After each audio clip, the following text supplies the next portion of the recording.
Cayman Islands.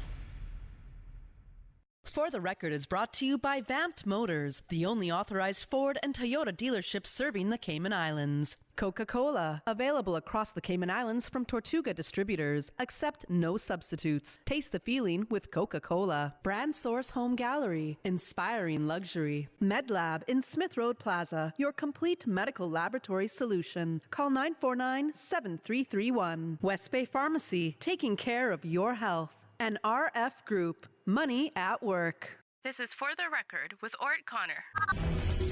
Coming to you live from Radio Cayman Studio. For the Record. For the Record. For the Record. Hear from your government officials, independents, and the opposition on issues that matter to you. For the Record. Engage in an open dialogue between residents and lawmakers. For the Record. For the Record. For the Record. Informative, impartial, insightful. This is your talk show. 1-800-534-8255. Your calls, your input. This is For the Record. And now, your host, Ort Connor.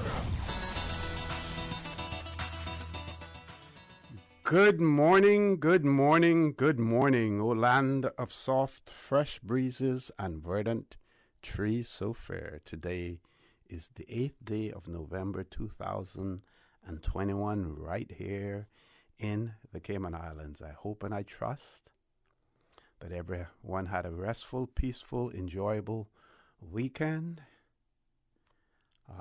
Of course, we didn't get that extra hour's sleep on Sunday or Saturday night, Sunday morning here in the Cayman Islands because we do not observe daylight savings time here in the Cayman Islands, so we certainly didn't get that extra hour of sleep. Of course, sometime in the 60s, I believe it was, that was being considered here in the Cayman Islands. And then again, maybe about a few years ago, 4 or 5 years ago, there was talk about it again, and the opinion was sort of split. Those in the business community saw it.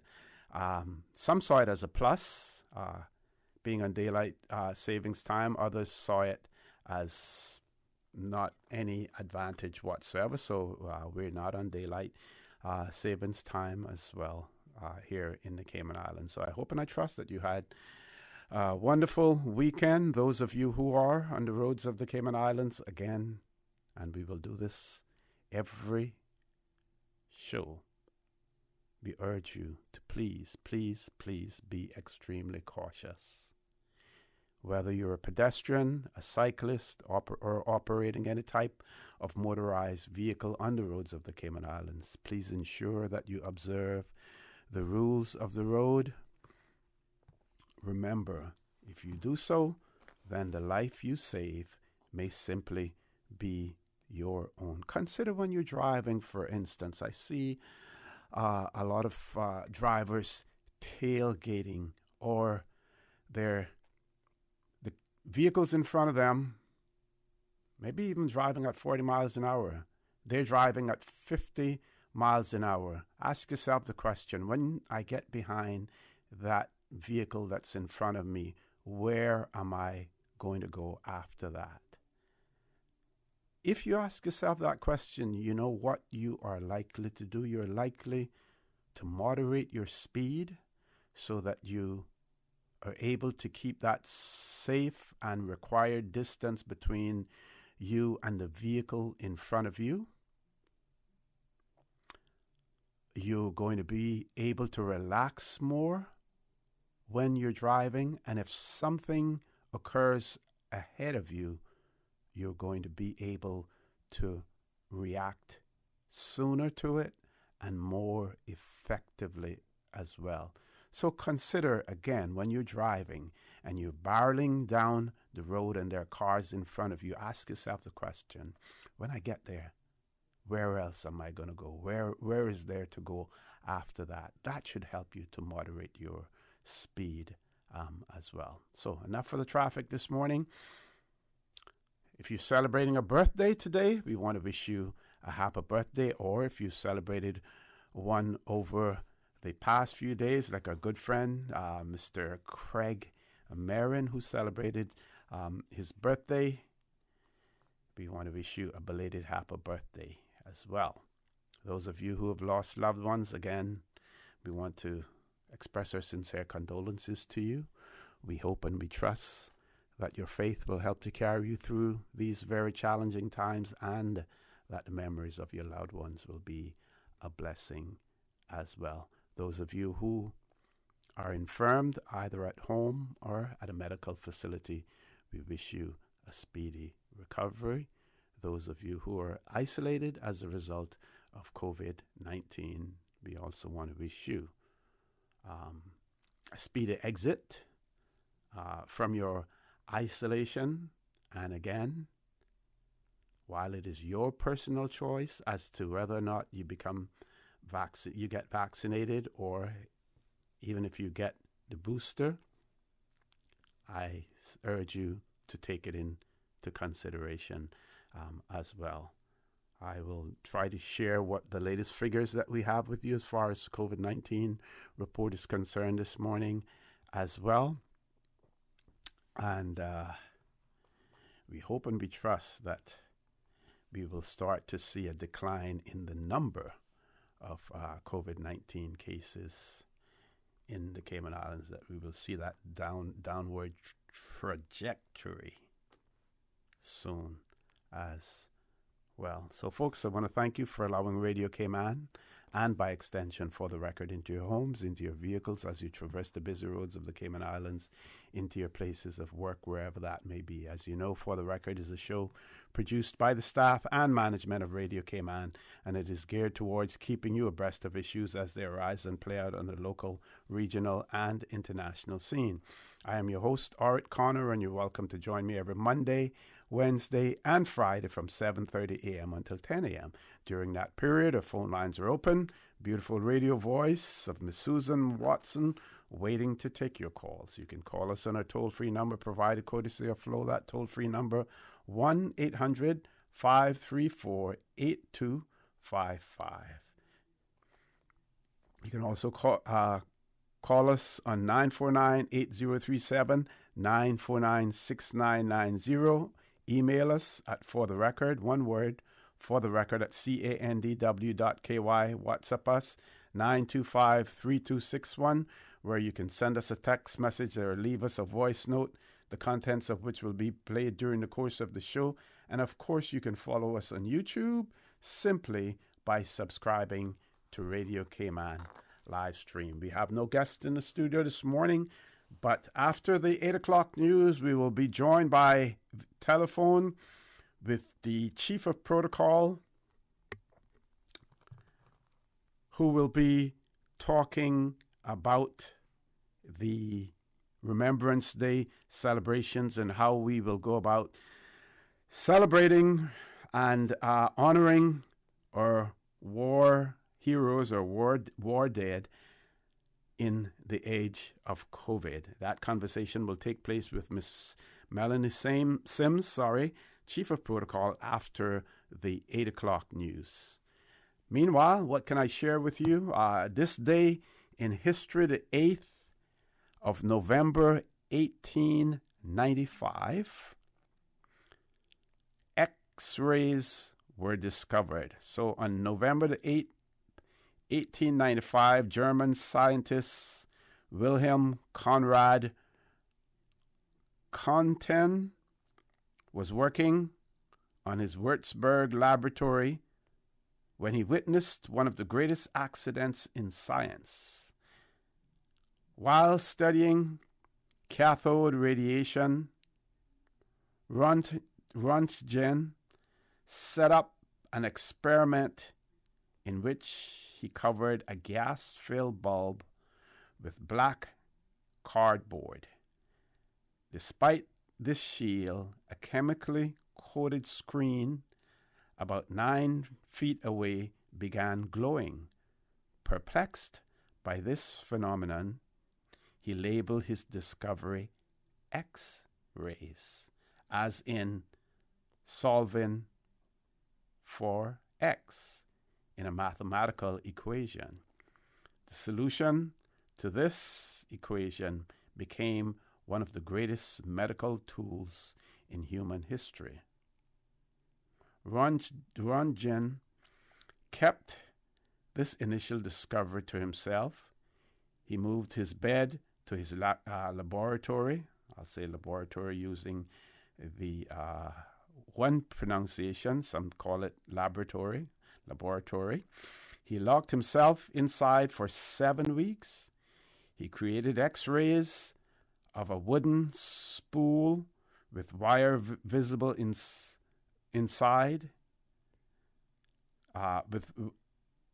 wire visible inside, a compass locked inside a metal case, and a skeletal portrait of his wife's hand. Finally, on December the 29th, he published on a new kind of rays, and the world's reaction was immediate and overwhelming. While photo studies began creating bone portraits, doctors recognized the X-ray as a medical miracle.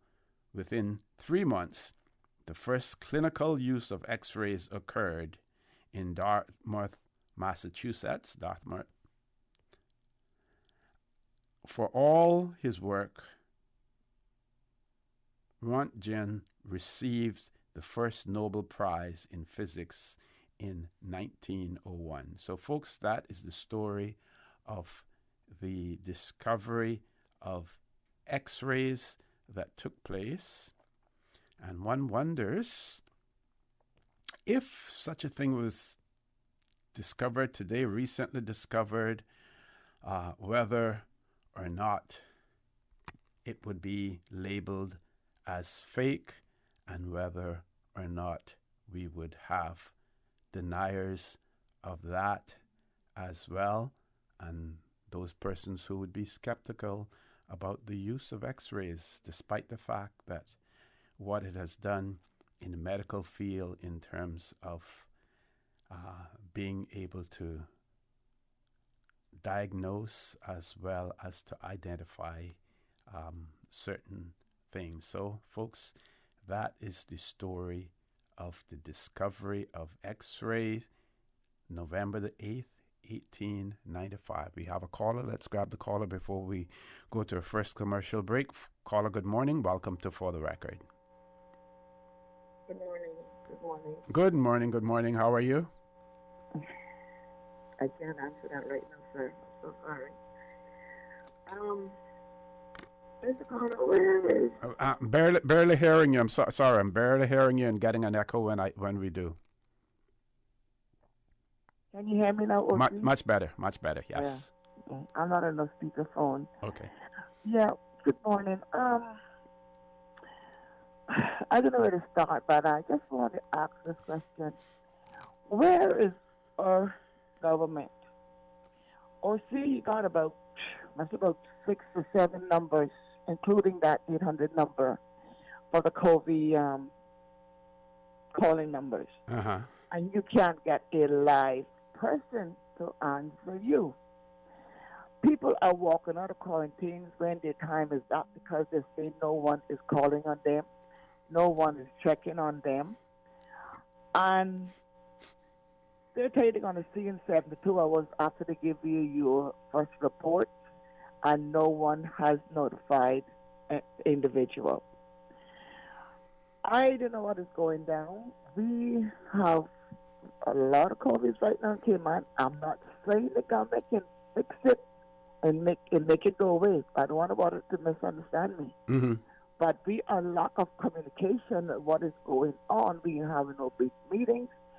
They claim we got so much media. You'll see information up there. If there's no information up on the media, you don't see none of the government official talking anything on these so-called medias in regards to this COVID. I understand now we must have got pretty close to 1,600 people is positive here in the island. People is coming up on their own because they claim they can't take the lockdown and so forth. And also, let me just tell you, this Thursday night, I think it was Wednesday night gone or so, My sister-in-law has COVID, and she has a pacemaker. She has pressure problem and breathing problem. She called for an ambulance. 2.5 hours waiting on an ambulance, and no ambulance showed up. You know what he told the son? We have to find somebody to put her before we can bring her to the hospital. She hasn't got to the hospital yet. Wow. And you call these numbers, nobody answers you. Oh, see, you can be down, you can be locked down. They don't even know if you have a prescription that is practically happening before you got locked down. Nobody's asking you, do you have any prescription in be filled? Do you have any pressure problem that you would need to be monitored and all of those things? You can drop off, but yet you can't pick up from the person resident. So how am I supposed to put my pill bottle upside if they're not going to pick up anything? I mean, this is ridiculous, and it's going to be worse. Where is our government? Us all I'm asking this morning. Where is those that saying that they got everything in order, but yet you can't get a phone call at the hospital or all those numbers in 800 numbers and cell numbers? It's just going to a voicemail. Come on, government. Come on. I just want to lead out you this morning, see, because they're not doing a great job with this coronavirus. And it will spread even more if they do not communicate and make sure that they check their people. Yep, and as the numbers increase, then it's going to be even more difficult to, for anyone to really cope with it. Exactly, and they say they have places ready for you, and they're ready for this and they're ready for that. Why they couldn't pick up my sister-in-law? Because they didn't have no room to put her at the hospital. 2.5 hours there trying to breathe on her own. I mean, but you know what I'll say? God's eyes not closed. He's watching everything. I just want to ask, where is the Park government this morning, and what are they doing to try to help the people that they so-called locked down? This so-called $1 million they found to take care of the people, that is irrelevant. We need care other than that money that they're going to say they're going to give us. Send people out to check your people. Answer the cell phone and the regular phones when we are calling. I just leave it with that this morning, see. We'll talk another time. Okay, thank you very much. Stay safe. All the best. Folks, we're going to take a commercial break. Please stay tuned. For the record, we'll be back shortly. The Cayman Islands boasts of a long, colorful, and rich history. In tribute to our roots, Radio Cayman, the voice of the Cayman Islands, is pleased to bring you the Historical Vignette Series, brought to you by Rotary Central. For more than 110 years, Rotary members have used their passion, energy, and intelligence to take action on sustainable projects. The Cayman Islands, He hath founded it upon the seas. Albert Radley Gerzong, Certificate of Honor, 1921 to 1995. Radley Gerzong went to sea at the age of 20 to fish for turtle and shark at Mosquito Keys. He was on the schooner Majestic II when it was struck by a hurricane in September of 1941. 19 of the crew went ashore on a nearby key and survived, but the other 22 stayed on board the ship, which floundered on a nearby reef and went down with all hands. He served in the Home Guard from 1943 until 1945, when it was disbanded, and then joined the Cayman Islands Police Force. He married Jennifer Wood, with whom he had 5 children. After retiring from the police force in 1977, he was hired to look after the armory and uniform storeroom, which he did until 1985. After that, working as a security guard and sergeant of arms in the Legislative Assembly. He was best known as a fiddler. He and his group, the Happy Boys, played old-time music for dances all over Grand Cayman and helped keep the quadrille alive in Cayman. A fan of American country music, he was once invited to perform at the Grand Ole Opry in Nashville. Radio Cayman's Historical Vignettes was brought to you by Rotary Central. For more than 110 years, Rotary members have used their passion, energy, and intelligence to take action on sustainable projects. The Rotary Central Music Extravaganza 2021 tickets are here. Get your $25 ticket and stand a chance to win the grand prize of $40,000, second prize $4,000, and 6 $1,000 prizes. The Music Extravaganza music event, Saturday, November 27th at Salty's Grand Harbor, featuring CNB, Deja Blue, the Fabulous 68s. Tickets now on sale by Rotary members, authorized ticket sellers, and at eventpro.ky. 26 years of Rotary Music Extravaganza, funding over 70 community projects of significance since 1995. Rotary Central, Cayman Islands. Registered not-for-profit number 232. Rotary Central. Serve to change lives. We think it's time you crossed over to a new vehicle. And with the 2021 Toyota Corolla Cross now at Vamt Motors, you have plenty of reasons to make the switch. The crossover body and hybrid engine is a sleek design in a sturdy structure with a spacious interior that opens to extensive cargo space. Stuck in traffic? The high-performance self-charging hybrid system automatically switches between gas and electric vehicle mode, helping you lower both fuel costs and carbon emissions. The Corolla Cross has full LED lighting inside and out, an integrated display audio system with energy monitor, and a dual-zone climate control system to ensure comfort for all. Test drive the new 2021 Toyota Corolla Cross Hybrid today at Vamt Motors, Walkers Road. Are you feeling sick but don't feel ill enough to go to the doctor? Ask your pharmacist for advice. Here at West Bay Pharmacy, our pharmacists have been trained to offer helpful, easy-to-understand advice on the treatment of everyday minor ailments for yourself and all the family. Anything from headaches, cough, and sore throat to cold sores, our pharmacists will know when medical help is needed and will not hesitate to refer you to your doctor if your symptoms demand it. Like doctors, our pharmacists have a professional code, which means all personal information you give them will be treated in the strictest confidence.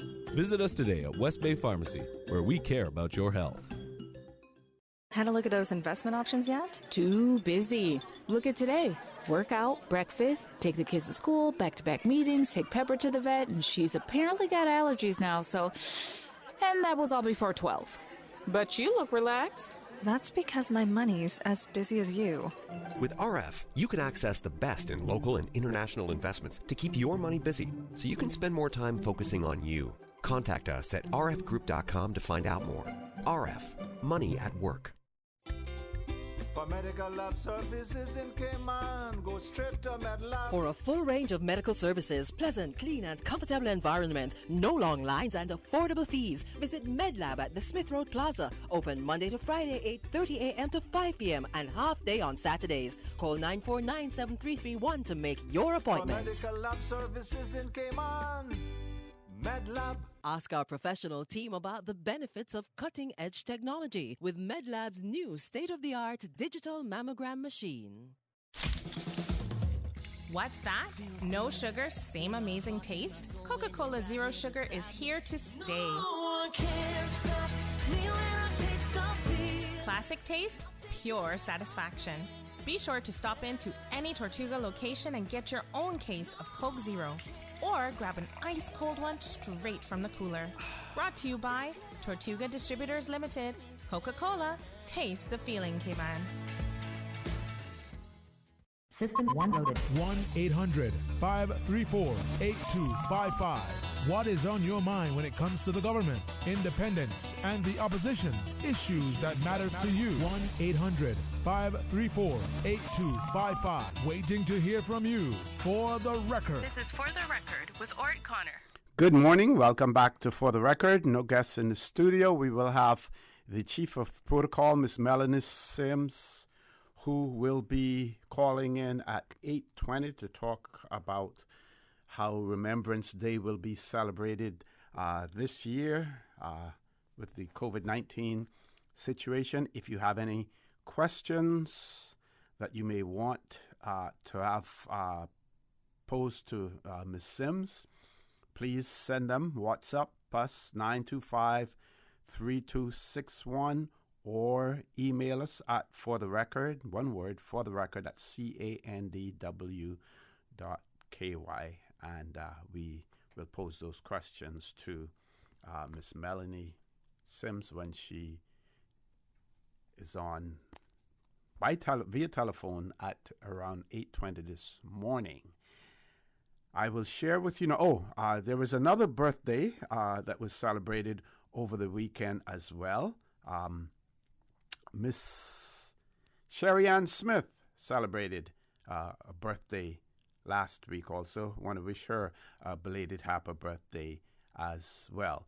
So the COVID-19 update received on Friday the 5th of November, 8 a.m.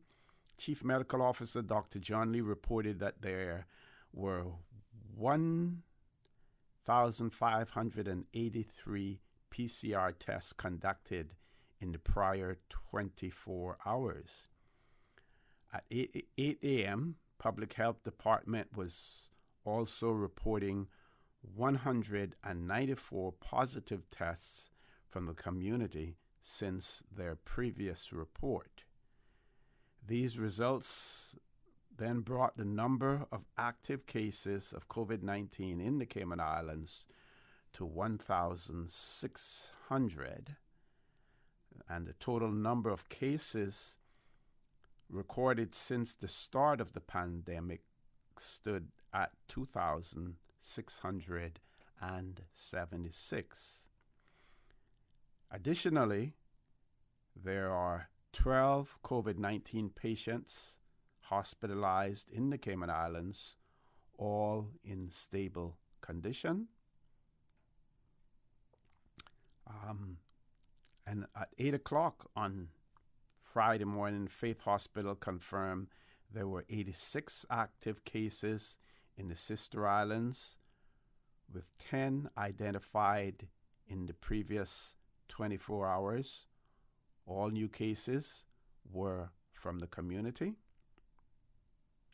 And then they pointed out that there have also been 116,671 COVID-19 vaccinations given in total in the Cayman Islands. Folks, that's the number of vaccinations. That's not the number of persons in the Cayman Islands, because I see some things on social media where persons are, saying, how can you have so many vaccinations and we only have a population of 70, estimated at 71,000. That's the number of vaccines given, not the number of persons in the Cayman Islands. It goes on to say that of those 56,908, representing 80% of our population, had at least one COVID-19 vaccine, and 54,711, representing 77%, have completed the 2-dose course as well. In addition to that, 5,052, representing 27% of those over the age of 50, have had a third booster dose as well. So those were the figures received on Friday. Like I said, if we receive any more after that, today we will certainly share those with you as well. I don't think I have enough time for this, but there was a statement issued by the governor in relation to the availability of vaccines for 5 to 11-year-olds and the COVID-19 tablet that has been produced as well. Very quickly, following statements were issued this evening by the Cayman Islands government and the Office of the Governor. Statement by CIG on vaccines 5 to 11-year-old. Chief Medical Officer confirms that Cayman Islands government is committed to ensuring the availability of COVID-19 vaccinations for children between the ages of 5 and 12 years old. However, the vaccination program is overseen by the United Kingdom government, which has donated and transported both the Pfizer and the AstraZeneca vaccines for use in the Cayman Islands. As such, the use of the Pfizer vaccines in this age group must first be approved by the Medicines, Healthcare Products and Regulatory Agency in the UK. Following this, the Foreign and Commonwealth and Development Office would need to send the special pediatric formulations to our islands. Government is working closely with the Governor's Office towards this end. Top of the hour, 8 o'clock news, Folks, For the Record will be back immediately after the 8 o'clock news. Thank you, Mr. Connor. And studio time now by Foster's is 8 o'clock. Are you thinking roast turkey or glazed ham? Ooh, let's go turkey. Great. Now for sides, let's do scalloped potatoes, mac and cheese, and steamed herb vegetables. Yum. And for dessert, should we go apple or pumpkin pie? Pumpkin for sure. But when will you have the time to cook this feast? Oh, I won't be cooking. I'm ordering a holiday dinner from Foster's. They start from just $79.99 and are easy to order online. Just head to fosters.ky. Easy, delicious Thanksgiving holiday dinners only from Foster's. The 8 a.m. news is proudly sponsored by the Chamber of Commerce Pension Plan. For further information, please visit chamberpension.ky. The Cayman Islands Chamber of Commerce Pension Plan. We're here for you. Please be advised that the pension contribution holiday has been extended until 31st of December 2021. Employers and plan members should ensure arrangements are in place for salary deductions and remittance following this date. The Cayman Islands Chamber of Commerce Pension Plan, keeping you informed. For further information, visit chamberpension.ky. And for information as it happens, follow us on Facebook, LinkedIn, or Instagram. Email admin@pensions.ky or call 745-7630. We're here for you. For today's biggest news. Radio Cayman, the voice of the Cayman Islands.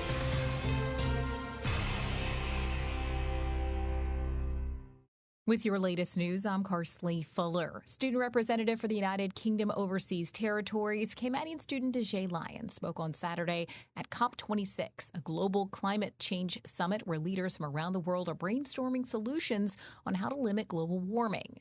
And I really hope that this will inspire you all to take initiative and in your respective fields and in your personal lives, because we can all take part in mitigating climate change together. A snippet there from her contribution during an oceans panel at the United Nations conference.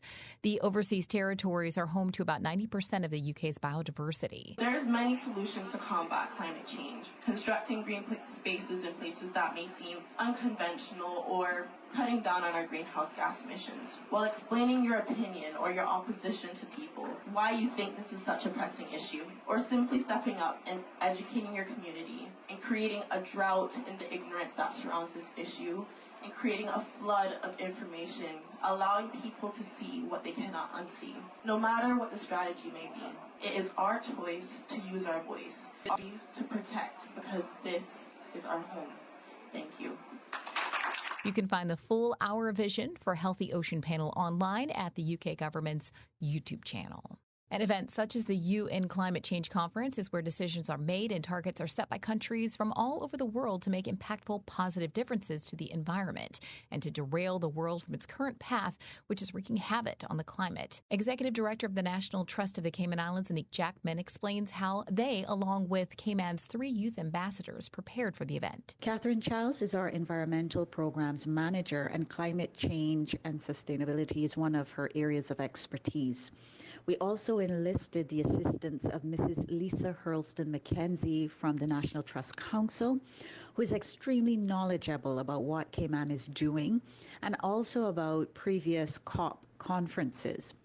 We also made sure to provide a special session for our youth ambassadors to be briefed on our local measures and policies in alignment with the COP26 goals. Ms. Jackman says this representation gives Cayman a seat at the table. The Cayman Islands is in the spotlight as one of the best islands to visit in the Caribbean and the Atlantic in Condé Nast's Travelers 2021 Reader's Choice Awards. Radio Cayman's Shanda Gallego reports. The Cayman Islands Department of Tourism says they are pleased to accept the honor and recognition of the Cayman Islands being named one of the best islands to visit in the Caribbean and the Atlantic. More than 800,000 travelers submitted responses rating their experience across the globe to help narrow down the best of the best, from destinations and resorts to airlines, luggage, and car rentals.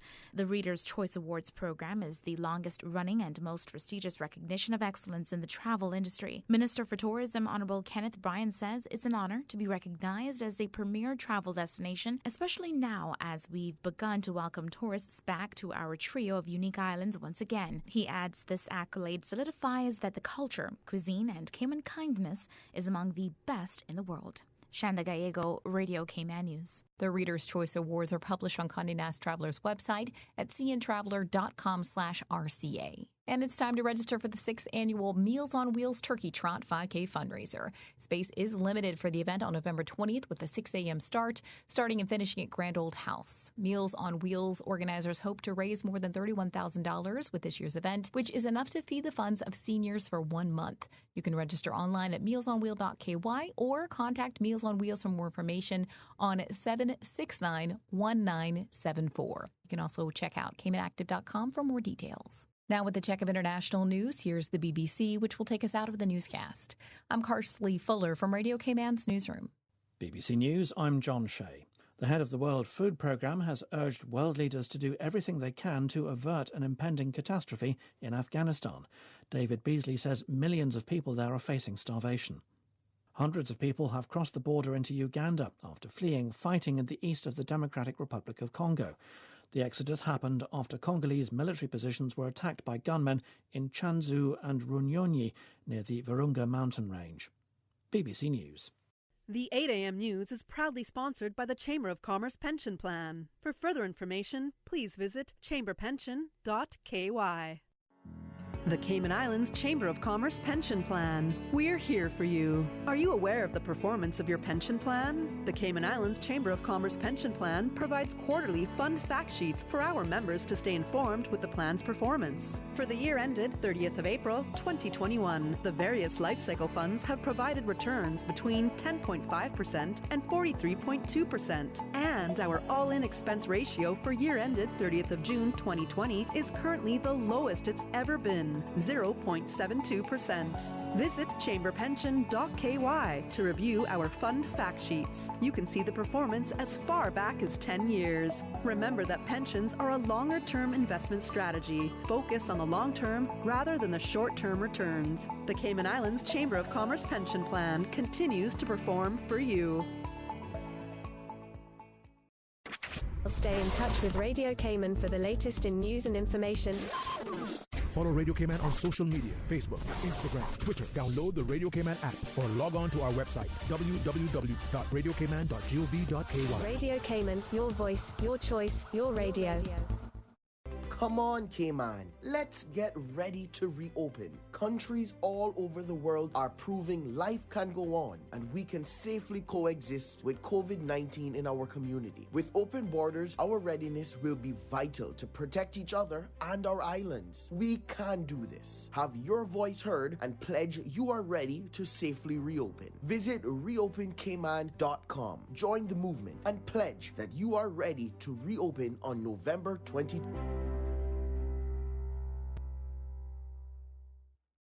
For the Health of It is heard on Wednesdays at 7 p.m. and repeated on Saturdays at 9:30 a.m. It is brought to you by Holy Cross Health. Quality medical care and advanced technology with sincere compassion and understanding. Our mission is you. Call 1-954-351-5906. Email global services at holy-cross.com or visit Holy Cross Health at holy-cross.com. The 8:10 a.m. weather report, Monday through Friday, is proudly sponsored by Pan American International Insurance Corporation. Pan American International Insurance Corporation, meeting the life, accident, and health insurance needs of individuals and businesses to ensure financial security and peace of mind. For more information, call 949-8304 or visit www.palig.com. That's PALIG.com. Pan American Life Insurance Group can help you take your employee benefit solution to the next level. For more than 110 years, millions of people have trusted PALIG because we've always delivered on our promise. PALIG is the only insurer providing group policies to as few as 3 employees and has the ability to combine life, health, disability, and income protection to provide you and your employees with a complete employee benefits package. Let us customize your employee benefit solution today. Call us at 949-8304 or visit our office at Unit 221, Cannon Place East, North Sound Road, or visit us online at www.palig.com. Pan American Life. People you can trust for life.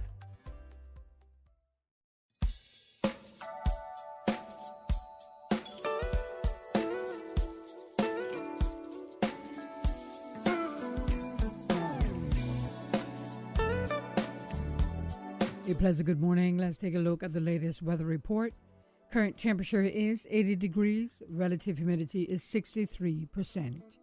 The barometric pressure is 30.00 inches and rising. The wind is out of the northeast at 9 knots. Overnight low temperature was 77 degrees. Synopsis indicate cloudy skies with moderate to fresh northeasterly winds are expected as a stationary front lingers over Jamaica and the associated high-pressure system to build over the Gulf of Mexico. Satellite images show mainly mid-level clouds over the northwest Caribbean. Now the forecast for today calling for partly cloudy to cloudy skies with a 20% chance of showers, and temperatures will rise to the low 80s today. Winds will be north to northeast at 10 to 15 knots with higher gusts, and seas will be moderate with wave heights of 3 to 5 feet. Tonight, expect partly cloudy to cloudy skies with a 20% chance of showers, and temperatures will fall to the low 70s tonight. Winds will be northerly at 15 to 20 knots, and seas will be moderate with wave heights of 3 to 5 feet. Today's high tide will occur this afternoon at 12:50, low tide tonight at 7:27. The sun will set this evening at 5:47 and will rise tomorrow morning at 6:31. And the outlook is calling for an increase in cloudiness and shower activity as an inverted trough moves over the northwest Caribbean Wednesday morning.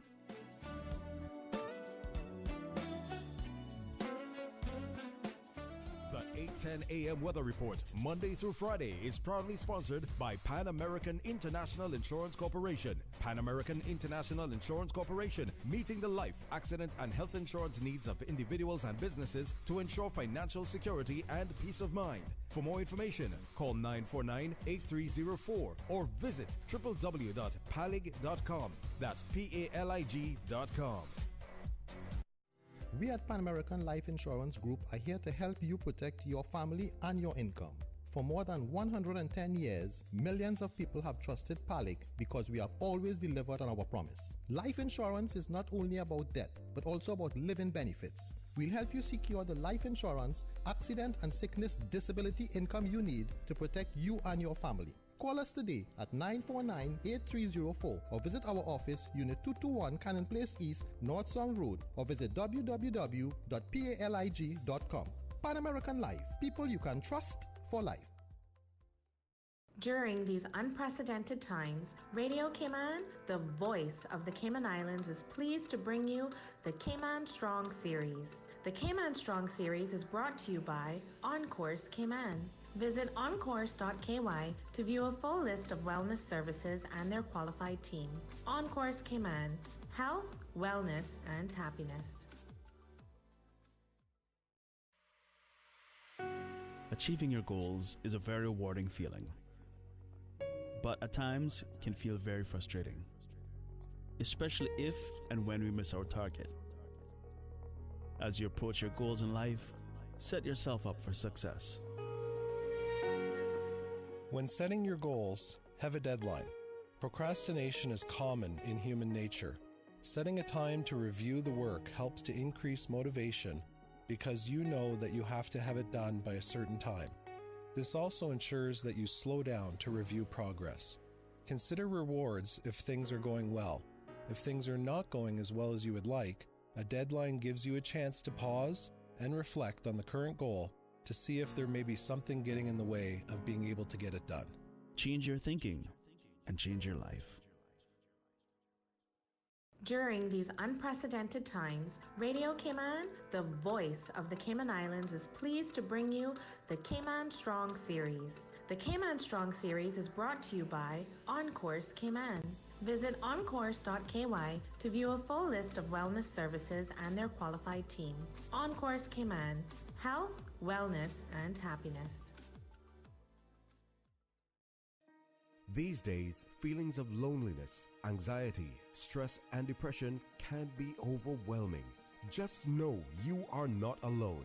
Encourse Cayman offers private mental health services for children, teens, adults, and groups. Visit encourse.ky to view a full list of wellness services and their qualified team. Encourse Cayman, health, wellness, and happiness. The traffic report is brought to you by Subway. Planning a meeting, event, or office celebration? Visit subway.ky to place your catering order today.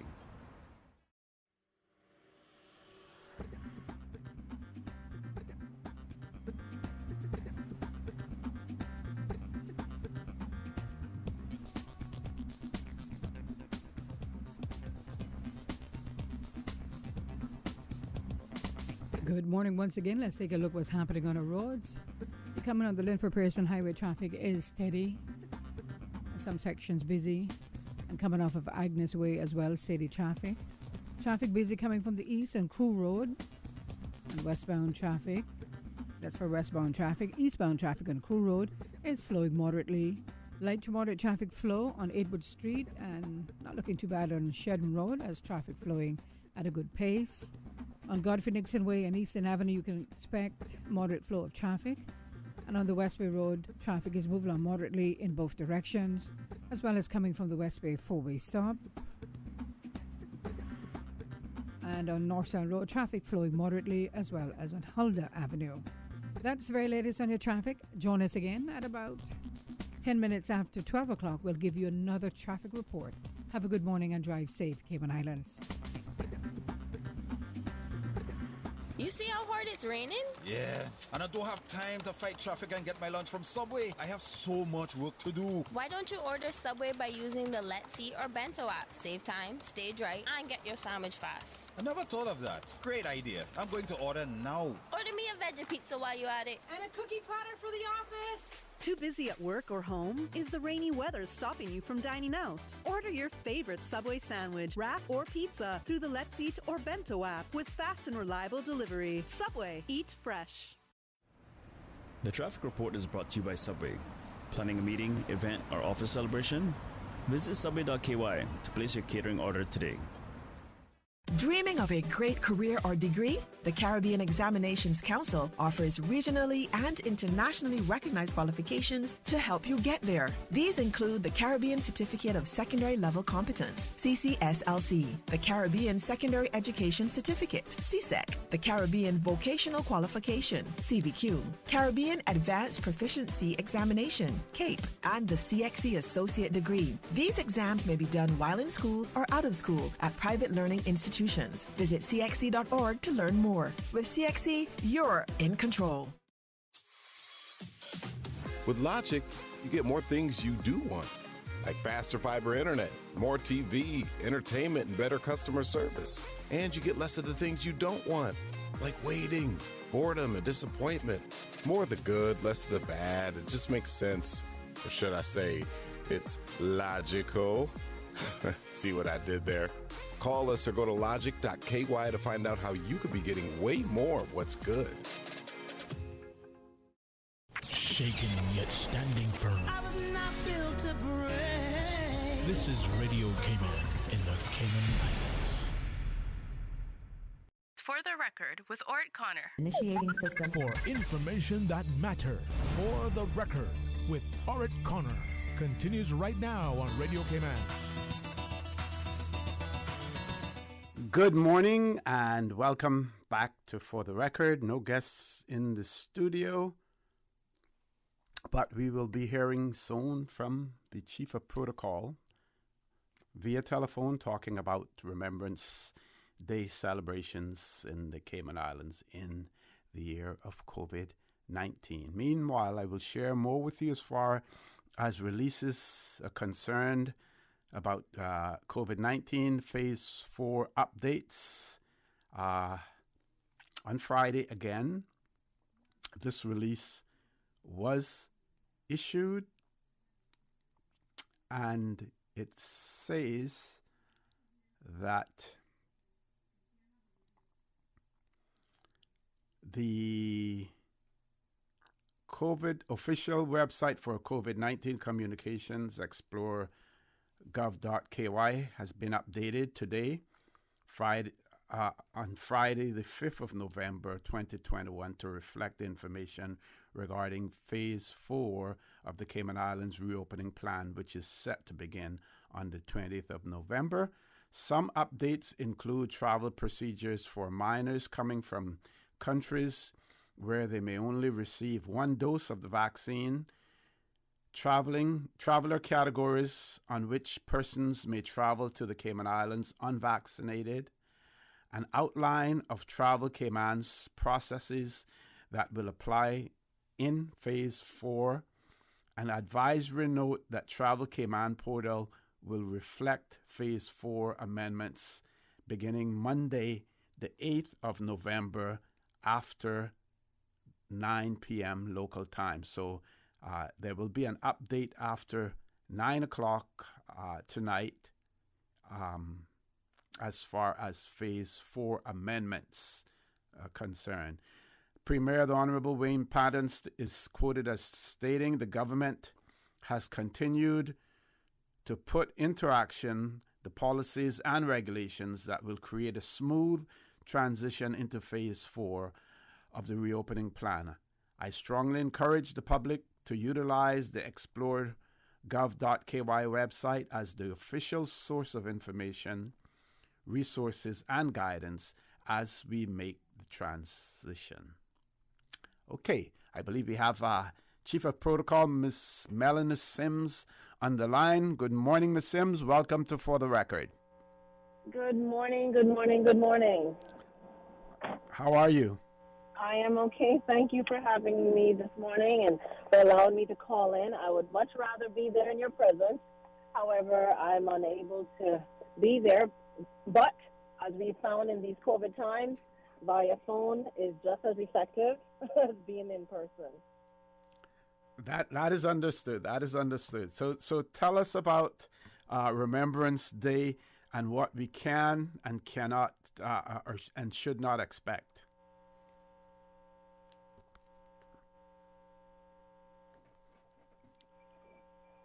Are you there, Ms. Sims? Yes, I'm here. Okay. Sorry, just got a quick distraction. That's Sorry. okay. No problem. So historically, Remembrance Sunday has been a time to pause, reflect, and honor those who have made that ultimate sacrifice on our behalf for the freedoms, as we always say, the freedoms that we enjoy today. And last year was that unusual year where we could not form the usual remembrance ceremony and parade outside the cenotaph, both on Grand Cayman and in Cayman Brac, due to our current climate. This year, it follows the same canceled plans, so we will not be having the Remembrance Sunday ceremony and parade on this Sunday, 14th of November.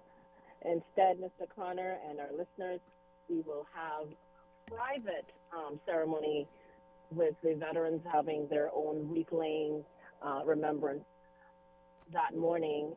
And then we would open the invitation to the general public and those of the private individuals who want to still visit the cenotaph, whether it's on Grand Cayman or in Cayman Brac, District Admin, to lay their own private wreath anytime after 11:30 this Sunday. Okay. What about the various contingents that we normally have, like the Scouts and the Girls Guide and the Royal Cayman Islands Police Service, the bands? Will we have all of the pomp and ceremony as well?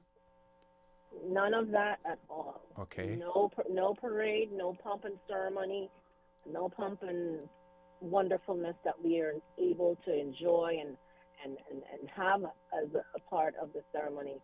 No, we will not have that. We will, of course, we have to think about social distancing, and we have about 12 contingents who would need to social distance with about, I guess, 20 to 25 persons per contingent, Mr. Connor. Mm-hmm. So we would be spread out for the entire area, and you wouldn't even see anything really properly to be able to reflect in front of that cenotaph, to stretch out entirely along Harbor Drive, the recently renamed Seafarers Way. Right. So we also invite the general public to come out. We also invite churches to come out. So we have to limit our gathering numbers, and also mindful that the Veterans Association has taken the decision, due to those who are most vulnerable, their veterans, to not have them have, be, I guess, as such, with those numbers out there. But in the private lane ceremony, the veterans themselves will be able to, they wouldn't have to worry about masks amongst themselves, but we will still mask up where necessary. And we will invite the contingents. We have invited the contingents to come and lay wreaths during that private wreath laying ceremony at that time. On Grand Cayman, we will have the Honorable Deputy Governor Franz Manderson. He will be acting governor at the time. He will lead off the Grand Cayman wreath laying ceremony, along with the premier, the honorable leader of the opposition, and the honorable speaker representation, and of course the veterans themselves will be laying wreaths at the cenotaph. We will have this live stream. The IGTV will be providing that coverage for us. So we will be able to show this live as it's happening. And so you won't necessarily lose out on anything, because you can still see it, still take advantage of being there, but not necessarily in person at 11 a.m. And then we will invite the general public after this wreath laying ceremony, the private one, to come at any time during the day to lay their wreath at the cenotaph just outside Elmsley Memorial United Church. And afterwards, we will invite anyone else to come. The wreath will not be taken away right away. They'll be there for you to remember them. On Cayman Brac, the wreath laying ceremony will be led off by the Honorable Minister for District Administration, Juliana O'Connor Connolly, and also the officials there, along with the veterans representative and a few veterans for Cayman Brac, or Sister Islands, I should say, at the same time, simultaneously, 11 a.m. Well, I shouldn't say 11. Let me correct myself. We start minutes to 11 to do that moment of silence at 11 o'clock. And then we progress into the wreath laying ceremony after the moment of silence, the last post, and it's a 2 minutes of remembrance, and then we will do the wreath laying ceremony.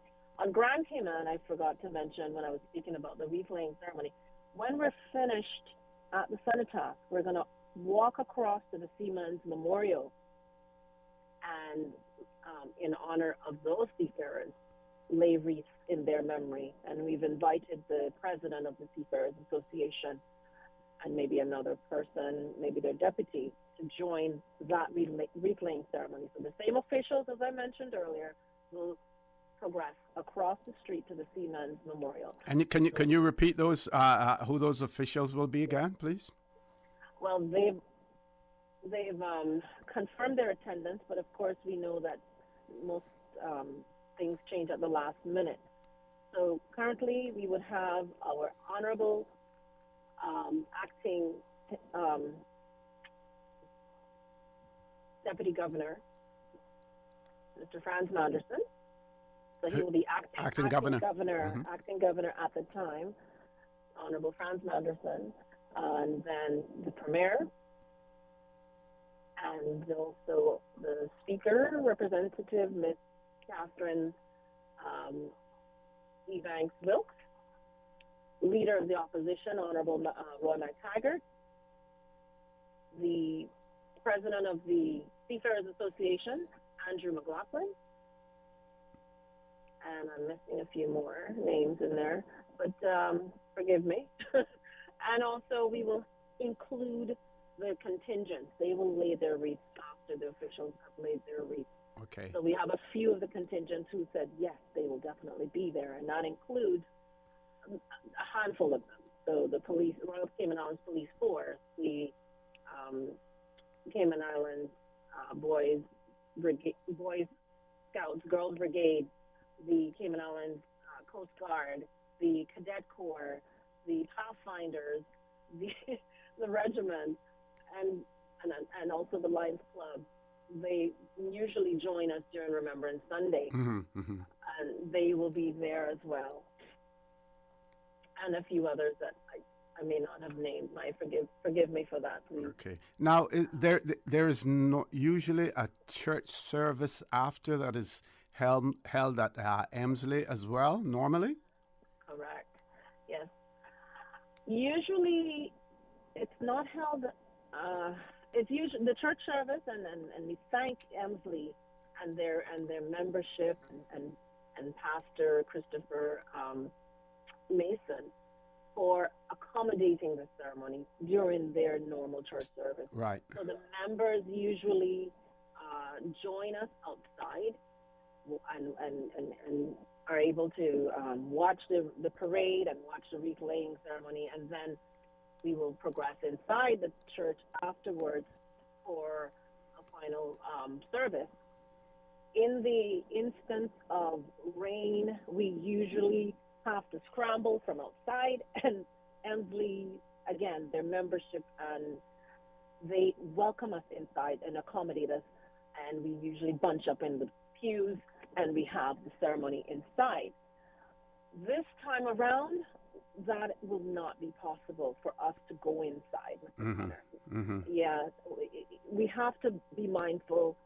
The church themselves, they have their own social distancing plan. Right. So it's not possible for us to just, drop and helter-skelter inside and make as we normally do as our backup rain weather plan. So they would have already started their church service at 10:30, and the Reverend Mason will announce that moment of silence for us outside as well as his membership. So all of us at the same time will be joining in for that moment of silence. So his membership, the church members, and also the viewers, we will all do that moment of silence together. After that moment of silence, Reverend Mason will then do the announcement for the last post to be played, which will be played by the church, and then he will say a prayer. I'm sorry, I think he'll do the prayer first. I can't remember. The order's out of my head right now. It's so okay. Sorry. But we'll do the prayer as well, and then we will then break off and resume our service outside, and the church service will continue on the inside.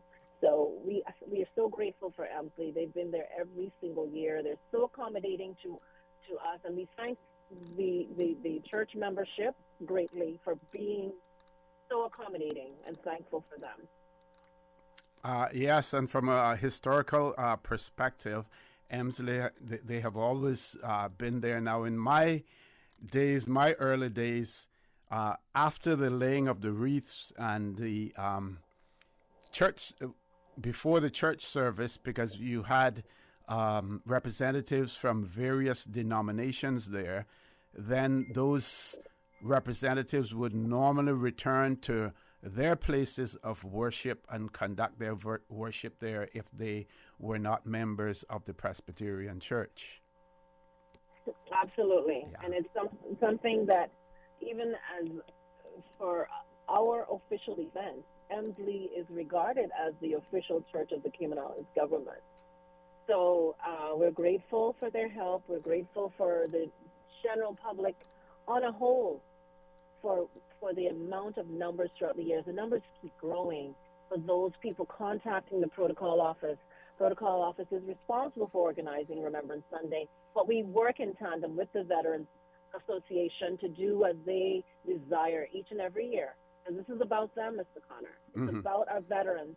And so it's important for us to always acknowledge that out of respect for them, we will work hand in hand with them to allow any organization, any church, any individual, family members who want to remember their loved ones who have passed on, who served, who represented the Cayman Islands or overseas. But once you're a veteran, we encourage you. For 1 year, actually, I must tell you, we had a lady visiting the Cayman Islands, and I think she was from Scotland. and she contacted me via email, and she wanted to know, is it possible that she would be here on a cruise ship? Is it possible for her to come and lay a wreath at that, to not lay a wreath, lay a poppy arrangement? And I said, of course, you're welcome to do that. And I still have that wreath that I laid every year in remembrance of the fact that this lady came on her vacation, but she also wanted to join in. So it doesn't matter where you are in the world. We reflect and we remember them. Also reminds me, Mr. Connor, to mention this week we're asking everyone to take a moment of silence on November 11th, which is Thursday, this week Thursday, 11/11/11. So the 11th hour of the 11th day of the 11th month. So take a moment of silence in remembrance of them, no matter where you are. Yes. And just reflect on what Remembrance Day, Veterans Day, whatever you call it, means to our world today. And then we will progress with that to enjoy the holiday after Remembrance Sunday, the holiday Remembrance Day, to be free, really. Yes. Okay. You get a day off if you can. Yep. So I thank you for allowing me to share with you the plans. I ask anyone, if you have any questions about wreath laying on Grand Cayman, contact me at the protocol office. You can email protocol@gov.ky. You can call me on 916-2913. 916-2913. Okay. And on Cayman Brac, if you also want to contact them directly, you can contact me, or you can just contact District Administration. And if you have any questions about where to buy your poppy wreaths, if you don't have that already, most of the floral stores sell them. We've worked great with Trisha's Roses in the past, and they're always wonderful to contact you and remind you, you laid a wreath last year, are you going to do it this year? And just a reminder, there will be no parade this year. We will be out at Remembrance Ceremony, private wreath laying ceremony this Sunday at 11 a.m. And then we invite everyone, the general public, to do so on your own. And if you take a photo of it and you want to share it with the rest of us, we encourage you to hashtag it to the protocol social media pages, whether it's our Facebook or Instagram account, and hashtag RemSun or Rem Sunday 2021. Okay, sounds good. Sounds great. Miss Mel, anything that you figure you haven't covered? Yes, just one final thing. There is still time. We have a poppy appeal every single year, and it is to support our veterans in their endeavors here in Cayman, along with the veterans' families and or any other surviving veterans as well. And the poppy appeal goes a long way to help and support them. Normally, Mr. Connor, there's the annual ball. The ball has been canceled for 2 years now as well, in respect of the COVID climate, and not necessarily something. But they do intend to bring it back next year, and now that we're learning to live with COVID. But at the same time, we still encourage our community, please, give generously. Put some money in that poppy bin. Wear that poppy with pride. Wear it over on the side of where your heart is, on the left side. Wear that poppy with pride. There are also some wristbands, and you have options to display that poppy pride, that red, on your person, on your wrist. Or there's also some card details that the veterans they have out for the first time. So they will be at the usual supermarket locations, perhaps this week and this weekend. And so we would ask you to please be mindful, whether it's on Grand Cayman or Cayman Brac, please appeal to you to share in the love and respect and honor of our veterans and donate to the veterans. Certainly. Yes. I think that gives a wrap to me, Mr. Connor. I've said more than a mouthful. Thank you very much, Miss Mel, for that. Folks, that was Miss Melanie Sims, Chief of Protocol for the Cayman Islands government. We're going to take a commercial break. When we return, conversation will continue, so please stay tuned. What's that? No sugar, same amazing taste? Coca-Cola Zero Sugar is here to stay.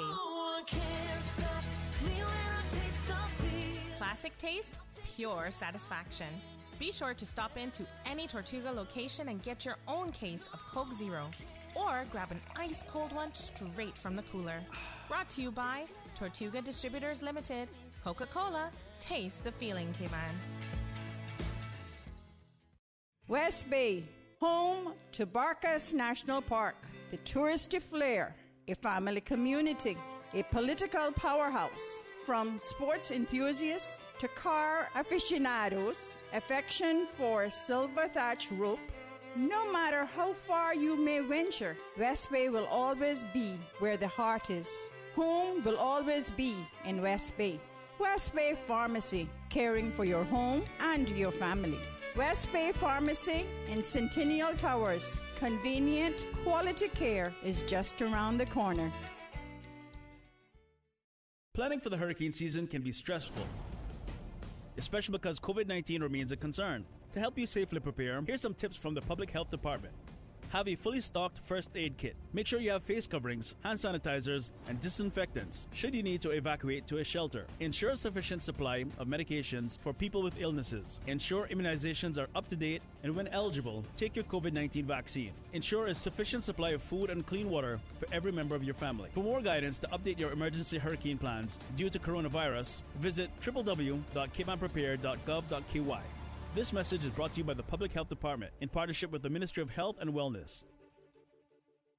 Get your running shoes on, ruffle your tail feathers, and prepare to work off that extra helping of turkey dinner while giving back in a big way this Thanksgiving season. Registration is now open for the 6th annual Meals on Wheels 5K Turkey Trot Fundraising Run Walk. Whether you run, jog, walk, waddle, or trot, come get active with us on Saturday, November 20th, starting and ending at Grand Ole House, South Church Street. Registration is open to all ages. Join our sponsors: Davenport Development, McAlpine, Grand Ole House, Western Resort, Progressive Distributors, Cafe Del Sol, and Radio Cayman as they support Meals on Wheels in the fight to end senior hunger in the Cayman Islands. Register today online at www.mealsonwheels.ky or call 769-1974 for more information.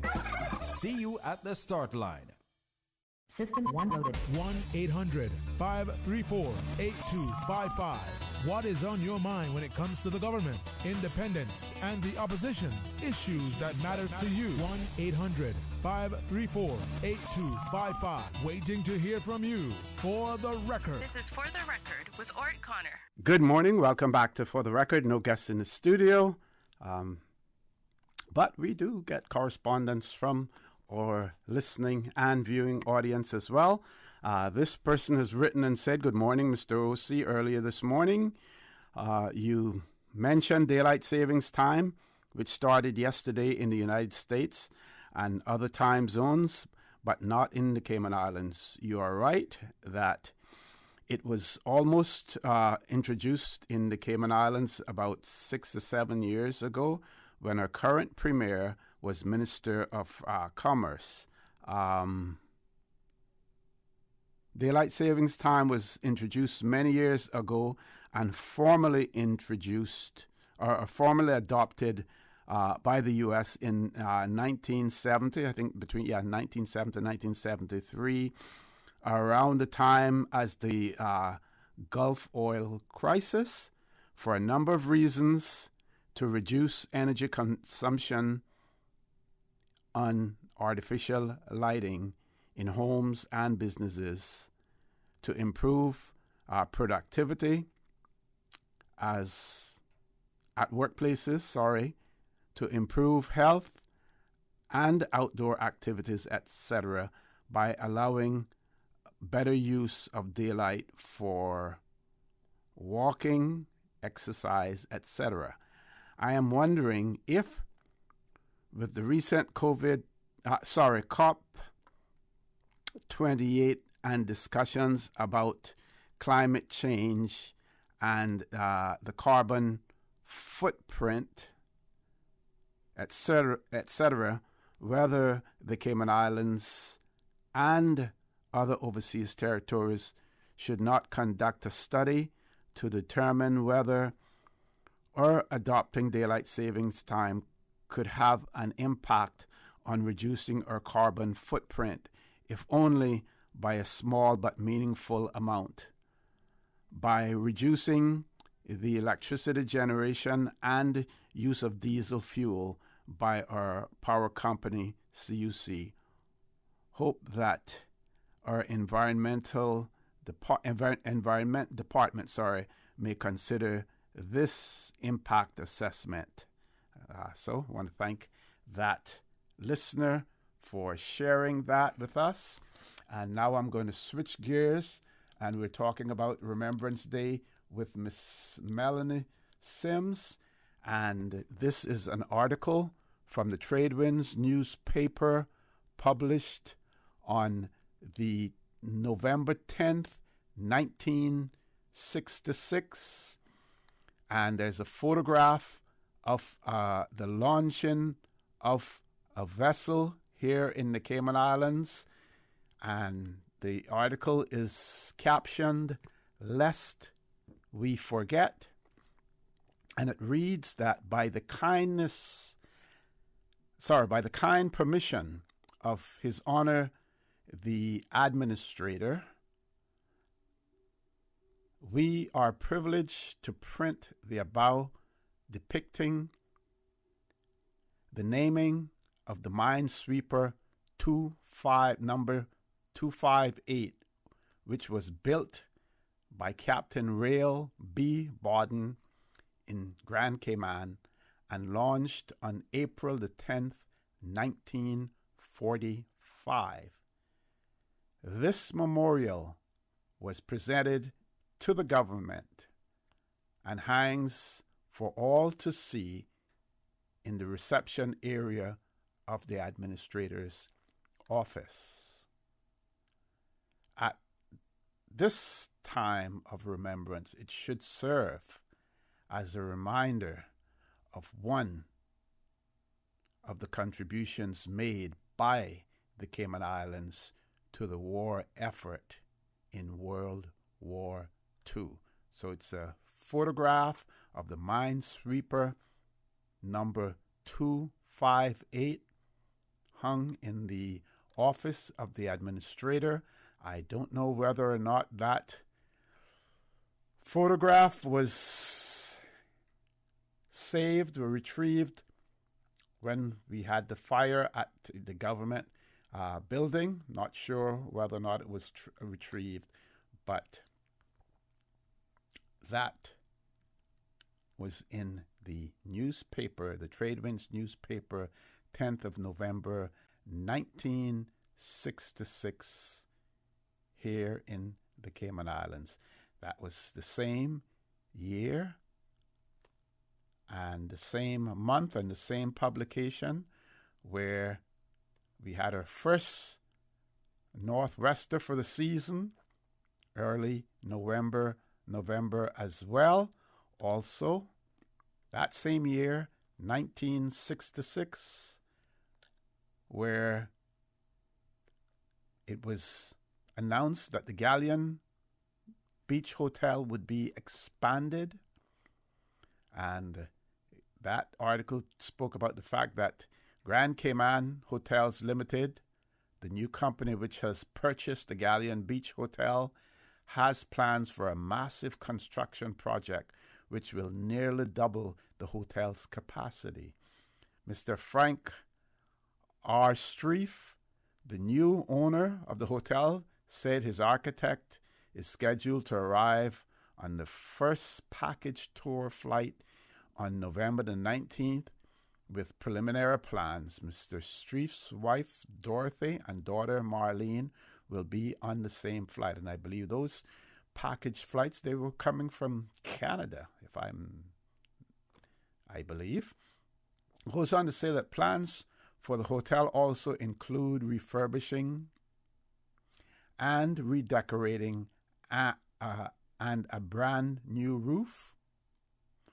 The airplane flights from Canada, and I didn't read the article before, but says their airplane flights from Canada will continue as during last year's season. Mr. Strife also plans to continue the popular Saturday night dances that occurred there as well.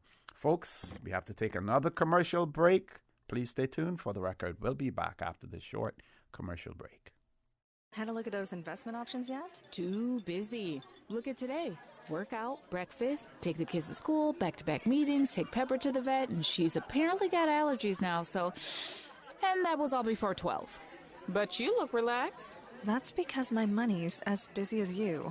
With RF, you can access the best in local and international investments to keep your money busy, so you can spend more time focusing on you. Contact us at rfgroup.com to find out more. RF, money at work. We think it's time you crossed over to a new vehicle. And with the 2021 Toyota Corolla Cross now at Vamp Motors, you have plenty of reasons to make the switch. The crossover body and hybrid engine is a sleek design in a sturdy structure with a spacious interior that opens to extensive cargo space. Stuck in traffic? The high-performance self-charging hybrid system automatically switches between gas and electric vehicle mode, helping you lower both fuel costs and carbon emissions. The Corolla Cross has full LED lighting inside and out, an integrated display audio system with energy monitor, and a dual-zone climate control system to ensure comfort for all. Test drive the new 2021 Toyota Corolla Cross Hybrid today at Vamp Motors, Walkers Road. Make your house into a home. Welcome to Brand Source Home Gallery, your source for premium products and a premium experience. We'll design and install your dream kitchen with crafted cabinets, complemented with elegant appliances. We'll fill it with quality houseware and cookware. Custom-designed closet and storage solutions organize and beautify any area. And with the finest bedding, you'll get a perfect night's sleep knowing Brand Source Home Gallery has everything you need to make your house a home. Radio Cayman News. Help build true climate change resiliency for the Cayman Islands. So we can not only bring our climate change policy and strategy up to date, but also do so from the most informed position possible. Young people are business people. Young people are leaders. It is our duty to protect because this is our home. Radio Cayman. Your voice, your choice for today's biggest news. You are listening to Radio Cayman, the voice of the Cayman Islands. For the record, with Ort Connor. Initiating system. For information that matters. For the record, with Ort Connor. Continues right now on Radio Cayman. Good morning and welcome back to For the Record. We have about 7 minutes before we go to our headline news at 9 o'clock. Lots more to share with you. One of our listeners has written in and said, right now is the quarantine time 8 or 14 days. They want to know that. When the borders open, 20th of November, with local testing and quarantine all be done away with. I guess unless someone is sick and they opt to do it or have it done. Just wondering. So we're going to do some more research on what the government's regulations are that will come into effect. We will share them with you. Hopefully, we will be able to get someone in the studio to explain, to talk about it as well, and to give whatever reassurances that they may be able to give to our listening audience as well.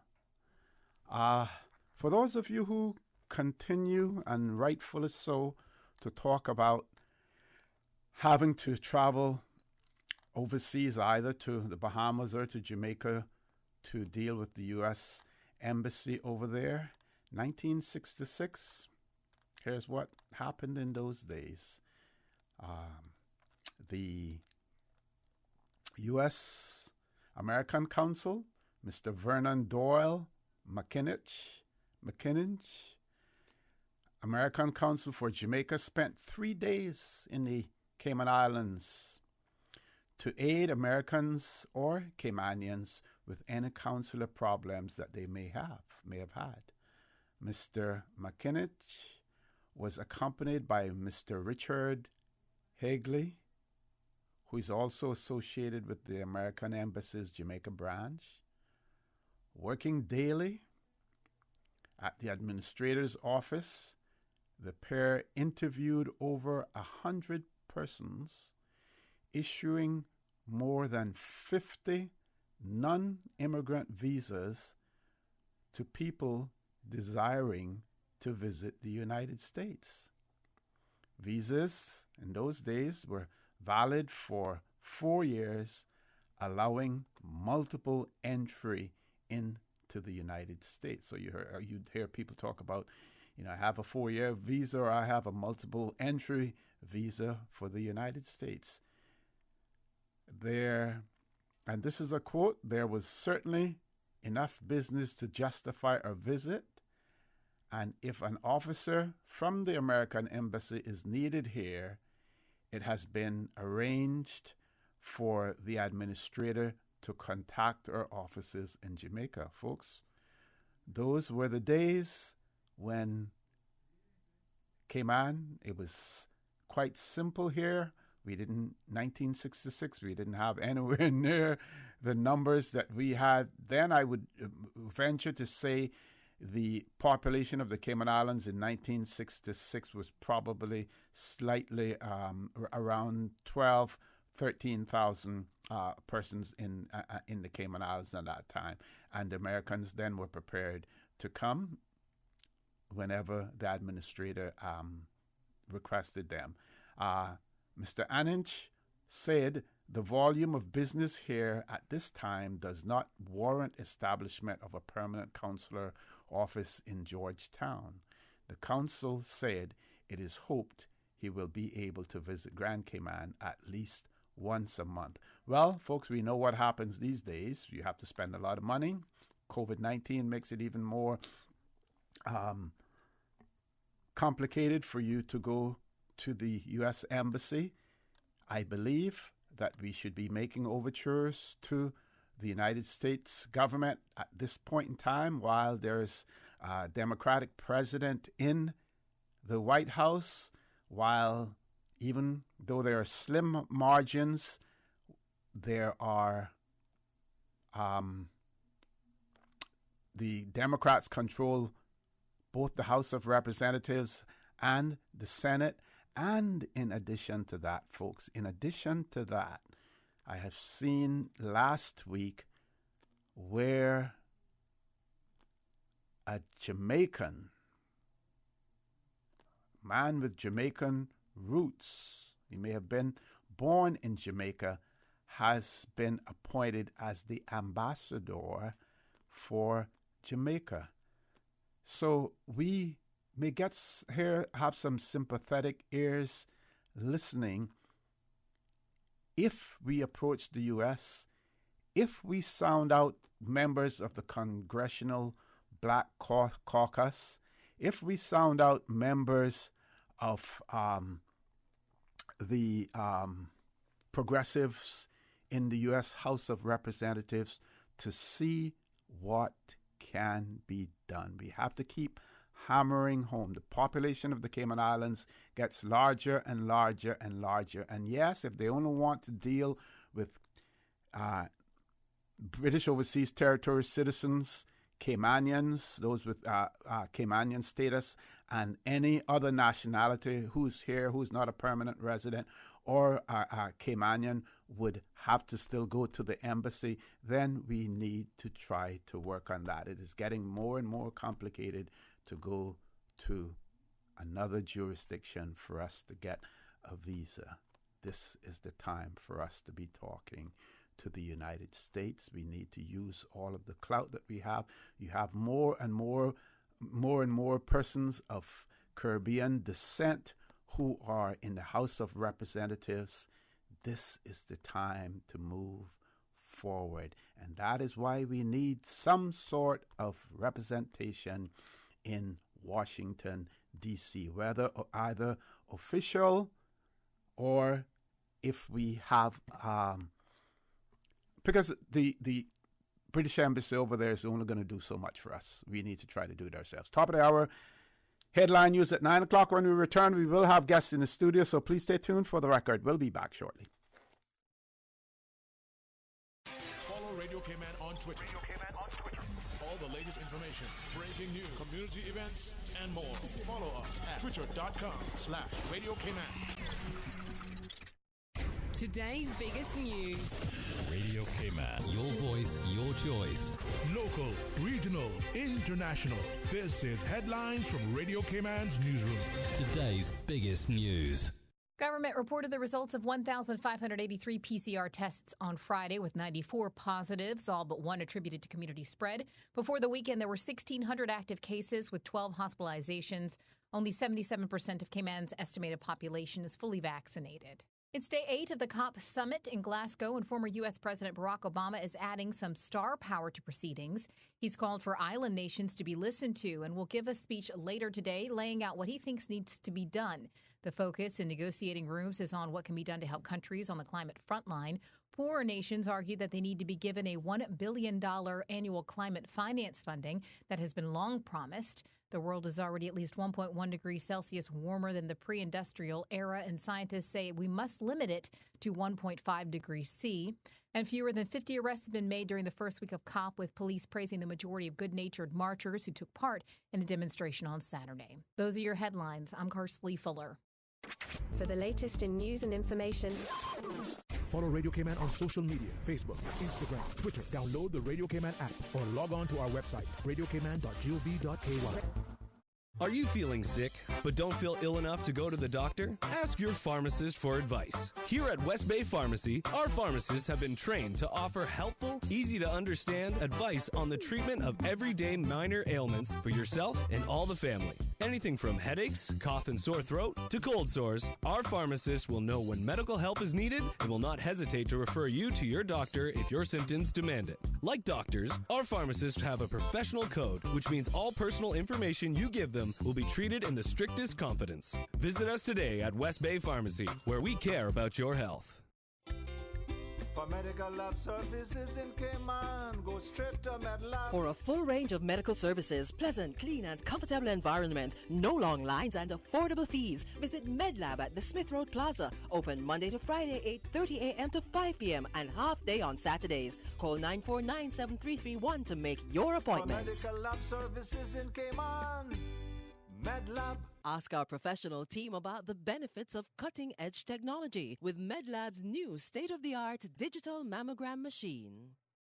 FedEx Delivery. Share this season with everyone by shipping your rum cakes and gifts with 30% off and get an additional 20% on your next shipment. Visit us. Restrictions apply. The Department of Environmental Health would like to advise Georgetown residents to get their bulk waste ready for collection from November 8th to the 13th. Household appliances, furniture, and other items too large to be handled by the weekly DEH collection crews should be placed by the roadside where it is easily accessible to DEH collection crews. Metals and vegetation should also be separated from other bulk items. Do not obstruct the roadway or storm drains, or place tires, construction and demolition waste, hazardous materials, or electronics. For more information on the Georgetown bulk waste collection from November 8th to the 13th, please contact DEH's Solid Waste Management Section at 9049-6696. For the record with Ort Connor. Initiating system. For information that matter. For the record with Ort Connor. Continues right now on Radio K-Man. Good morning and welcome back to For the Record. It's my pleasure to have in the studio with me now representatives from Hazard Management Cayman in the studio with me. Mr. Lennox Vernon, who is the manager for logistics and telecommunications. Also with us, Mr. Mark Codlin, who's the hazard mitigation specialist with Hazard Management Cayman. Good morning, gentlemen. Welcome to For the Record. Good morning. Yes, morning to your guests as well. Okay, now these are some really powerful titles here, and before we get into the meat of the conversation, I'd like you, for the benefit of our listening and our viewing audience, to tell us exactly what your job entails. Starting. Sure. Thank you, Casey. For my particular role in asset management, my key focus is looking at risk reduction, initiating several initiatives, as in projects, programs, and looking at reducing risks. One particular initiative we are pushing right now, we're looking at developing what we call an IoT flood sensor network, Internet of Things. So we're looking to install devices in flood-prone areas. We're able to, in real time, acknowledge in terms of where this flooding will take place, and we could inform the public in adequate time. So there are a series of initiatives. The whole mitigation initiative, which we'll see from even last week's ongoing climate change conference in the UK. There's a big push, to reduce, our carbon footprint, looking at greenhouse gases. And I'm sure the Premier is definitely on board with us seeing there's a great push to have a risk assessment being conducted. So the idea is working with several other agencies. So one such, Department of Environment, we work closely with the Weather Service as well. So we have different stakeholders who we work with on a day-to-day basis in achieving these goals as well. Okay, Mr. Vernon? Thank you very much. I don't know if I can be as eloquent as Mr. Codling here. I do believe with, the introduction of COVID over the past 2 years, everyone in the department has sort of become a jack of all trades, so to speak. We are involved in so many different projects and so on that although we have a job description, we are always leaning on one another and assisting one another to get through the day/week and so on. But as mentioned, I am primarily responsible for logistics and telecommunications. So essentially, I'm just sort of behind the scenes ensuring that things that we do order and so on are brought in and tracked and so on. One of the key things, because of my background, telecommunications, I assist with any of the, light IT and telephony and so on systems within the department. So we have an isolation support line, which you may be aware of, that was recently implemented. Unfortunately for me, I was actually out on leave at the time when it was stood up. But upon my return, and that's the young lady that I was mentioning earlier, Miss Rankin did a very, very good job in getting the isolation support line up, her along with Miss Teresita and a number of other staff members who assisted. But she did a really, really good job, and I just wanted to give her, kudos for that. So upon my return, she provided me with some background information, and we continued to, make the system better. Okay, so tell us about the system. Well, the isolation support line, as I mentioned, was implemented just about 2 weeks ago. I think it was started on the 25th is when we actually started doing deliveries. We're working in conjunction with Red Cross as well as the regiment, who basically assist with delivery or distribution of food packs to families. So the concept behind the program is such that anyone who is unexpectedly placed into isolation by public health as a result of suppressing the COVID spread can call the isolation support line for assistance with groceries for humanitarian needs. Right. And again, the purpose of it is for people who are vulnerable. So it's not for people just because they go into isolation support. It's really for people who don't have any other financial means or family or any type of support network, and we would step in and assist in that particular area. Okay, and so far, how has that been working? Because we have seen the numbers jump in terms of the number of positive cases that we have.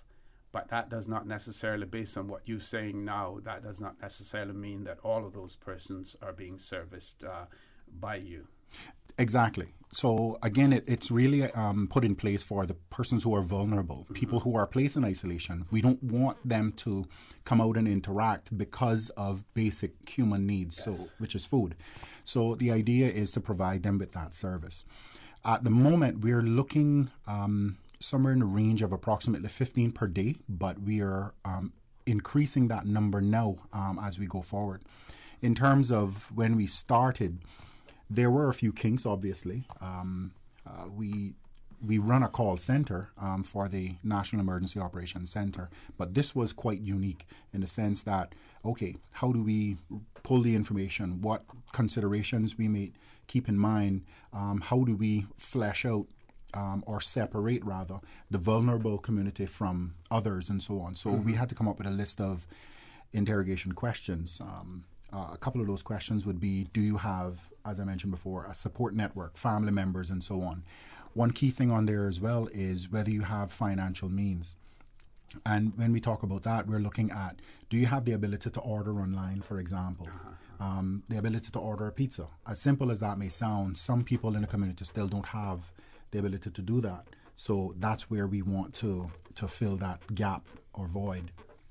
And in, let's say, in terms of placing those orders, because of the fact that you want to ensure that there's less contact as possible with persons on the outside, it usually means the ability to do it online or to pay online rather than having person-to-person transactions as well? Yes, exactly.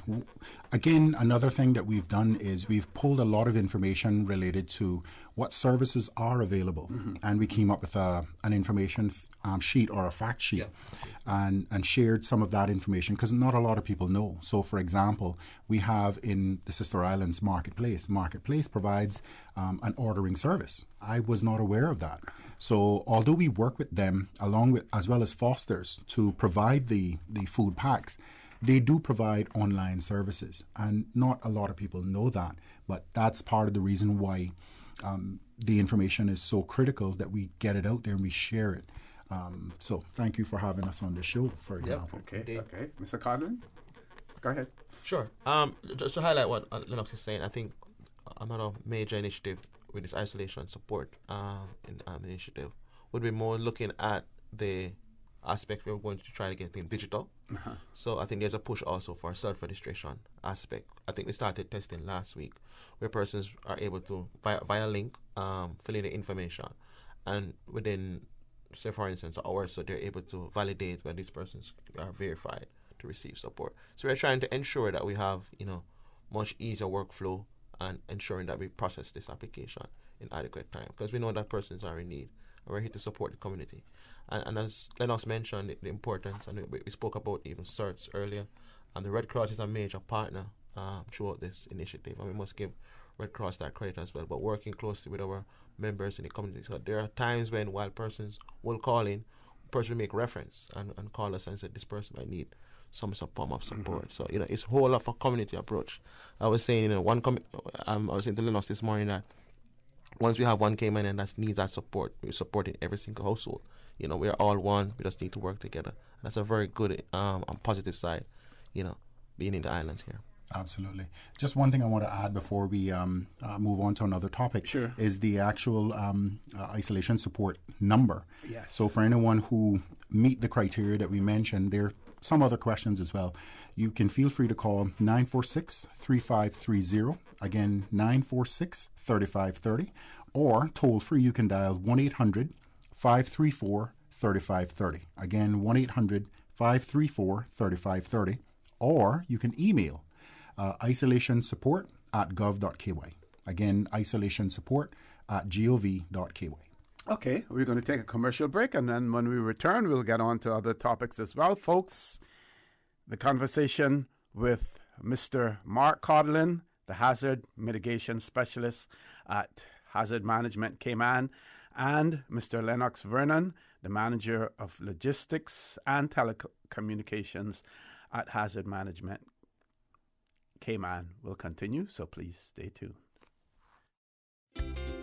For medical lab services in Cayman, go straight to MedLab. Blood test, x-ray and mammogram, all of that is MedLab.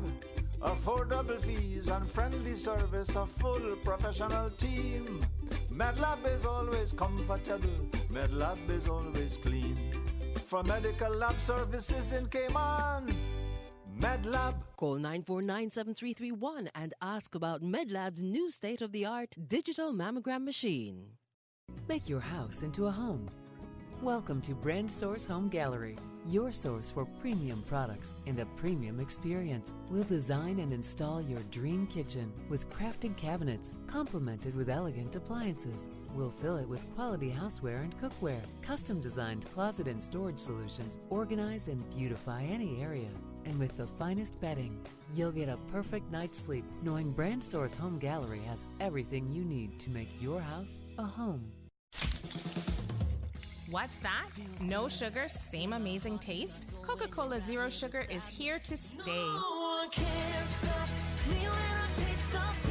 Classic taste, pure satisfaction. Be sure to stop into any Tortuga location and get your own case of Coke Zero. Or grab an ice-cold one straight from the cooler. Brought to you by Tortuga Distributors Limited. Coca-Cola, taste the feeling, K-Man.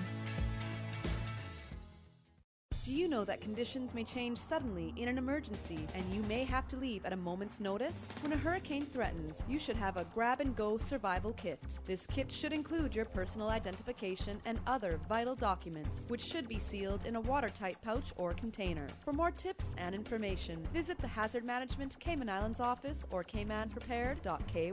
This hurricane tip is brought to you by Hazard Management Cayman Islands and Radio Cayman 89.9 FM. For the record with Ort Connor. Initiating system. For information that matters. For the record with Ort Connor. Continues right now on Radio Cayman. Good morning and welcome back to For the Record. We have in the studio with us this morning representatives from Hazard Management Cayman. They are Mr. Lennox Vernon and Mr. Mark Codlin. Before we go back to our guests, we do have a caller. Let's go to the phone lines. Caller, good morning. Welcome to For the Record. Good morning, OC, and good morning to your guest. This is Minister Brian here. How are you doing? Good morning. I'm fine, sir. How are you? Morning, sir. Not too bad, not too bad. A wonderful show as usual. I just wanted to steal 5 seconds of your airtime to send a special happy birthday out to O'Meara Gordon. As you know, one of my committee members and a very, very special Caymanian to the whole Caymanian community. Happy birthday to her, and I wish her well to have many, many more birthdays to come. All right, so thank you for the opportunity. Thank you. And enjoy your show. Awesome. Thank you. Thank you very much. So, Miss O'Meara, happy birthday to her today as well. Gentlemen, over to you. Awesome. Happy birthday. Yes. Happy birthday indeed. Okay. So, while we went through the break, one of the things we were talking about as we move on from the isolation support topic, we're going to touch on the national emergency notification mechanism that we have in place. So at the moment we have phase 1, which is a radio interrupt system, whereby whenever there's a sudden onset event such as a tsunami, earthquake, or something like that, we are able to trigger that mechanism where it'll send out an audio burst onto all of the radio stations in the Cayman Islands with whatever message we choose, most of which are pre-identified messages or pre-written messages. But Mr. Codling, the leader in mitigation and disaster risk reduction, will touch on phase 2 for us. Okay. Thank you, Len. Just to highlight, I mean, like in everything, we had that start. And with the phase 1, what we recognize with phase 1, with the radio alert, not everyone is listening to a radio, not every given time. Yes. However, we utilized the radio in 2020. That was with, we had that 7.7 magnitude earthquake off the coast, a bit outside of Cayman Islands. However, the impact we felt, and we saw, the damage that can occur. So what we saw from that exercise, from the initiative, with working closely with the stakeholders, there was a push, of course, to go to phase 2, which is the mobile app, SMS, and email. So we are currently at this testing phase. So this system works simply by a user going to a website, registering for both app, email, if they so desire, and text. It's utilized both on Android as well as Apple devices. Once you have that installed, and that's a one-off installation, we at HMCI, as well as our colleagues from the Department of Public Safety and Communication, our 911, they're able to trigger the system. So if you're at home, it's 2 in the morning, and there's an earthquake, the guys are able to set various what we call severity levels, like tones. So if it's an earthquake, you would hear this massive siren type of tone. If it's like a tropical storm, which we know it's a much more slower onset, you'll hear like a simple beep beep, a soft tone. So essentially, what we've been doing is training the various stakeholders, ensuring the system is able to perform to its capacity. But what we're looking to do possibly in the coming months is to have a campaign where we will sensitize. We did some sessions with different working groups just to get a feel in terms of our volunteers, different community participants of the app itself. I think once we make that grounds with the marketing, it will be an excellent tool for the Cayman Islands. And of course, it will be rolled out in all 3 islands. So within the system itself, if there's a particular incident in the island, we could isolate to say, send messages just to that particular island. Like for instance, like Cayman, there's a file in Cayman, we could send it out. So it depends on the subscription from the user. You could select for all 3 islands you receive alert or just one. So there'll be a marketing campaign around it, and we are here to assist and to provide persons the support as well. So if the public feels free, want to be a part of this initiative, once rollout is there, we'll make it available. So they will have to go onto a website to register? To register, because it's a system that we have built. So it's allowing the user the ability, which we know, and again, with data protection, it requires your email address. So it gives you the opportunity to select the various communication channels. So if I decide I only want SMS, okay, fine. I want to receive both email as well as on the app, as well as the SMS, proceed. But we all know that SMS, sometimes there's a delay. So the great push is for persons to have the app, because the app is really gives that sound, that tone. Because if we are here in the studio and there's an earthquake or tsunami, on Friday we had World Tsunami Day. Yes. And that's a very important day as well. It highlights the importance and the awareness. Because if there's somehow major earthquake and there's tsunami, I would like to inform persons in adequate time, so at least they can move to higher grounds, where they go to a 2nd or 3rd story level on a building. But it's important what we have seen in the last couple years, the last 2 years. We saw the fire, we saw the earthquake, and of course, any major incident, we're able to adequately provide the public.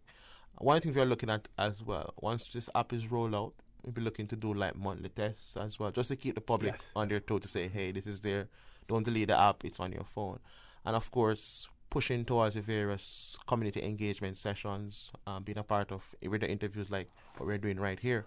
We'll have ongoing marketing just to inform the public. Because it's a matter sometimes when it comes to disasters, no matter if it's when, if it's going to happen, but it's more when it's going to happen. And which we are seeing with the pandemic, we have seen right across. So it's important for us. And what we are doing at HMCI is really cutting edge. Very few countries within this region have such a system that can leverage in terms of informing the public in one go with hitting one button.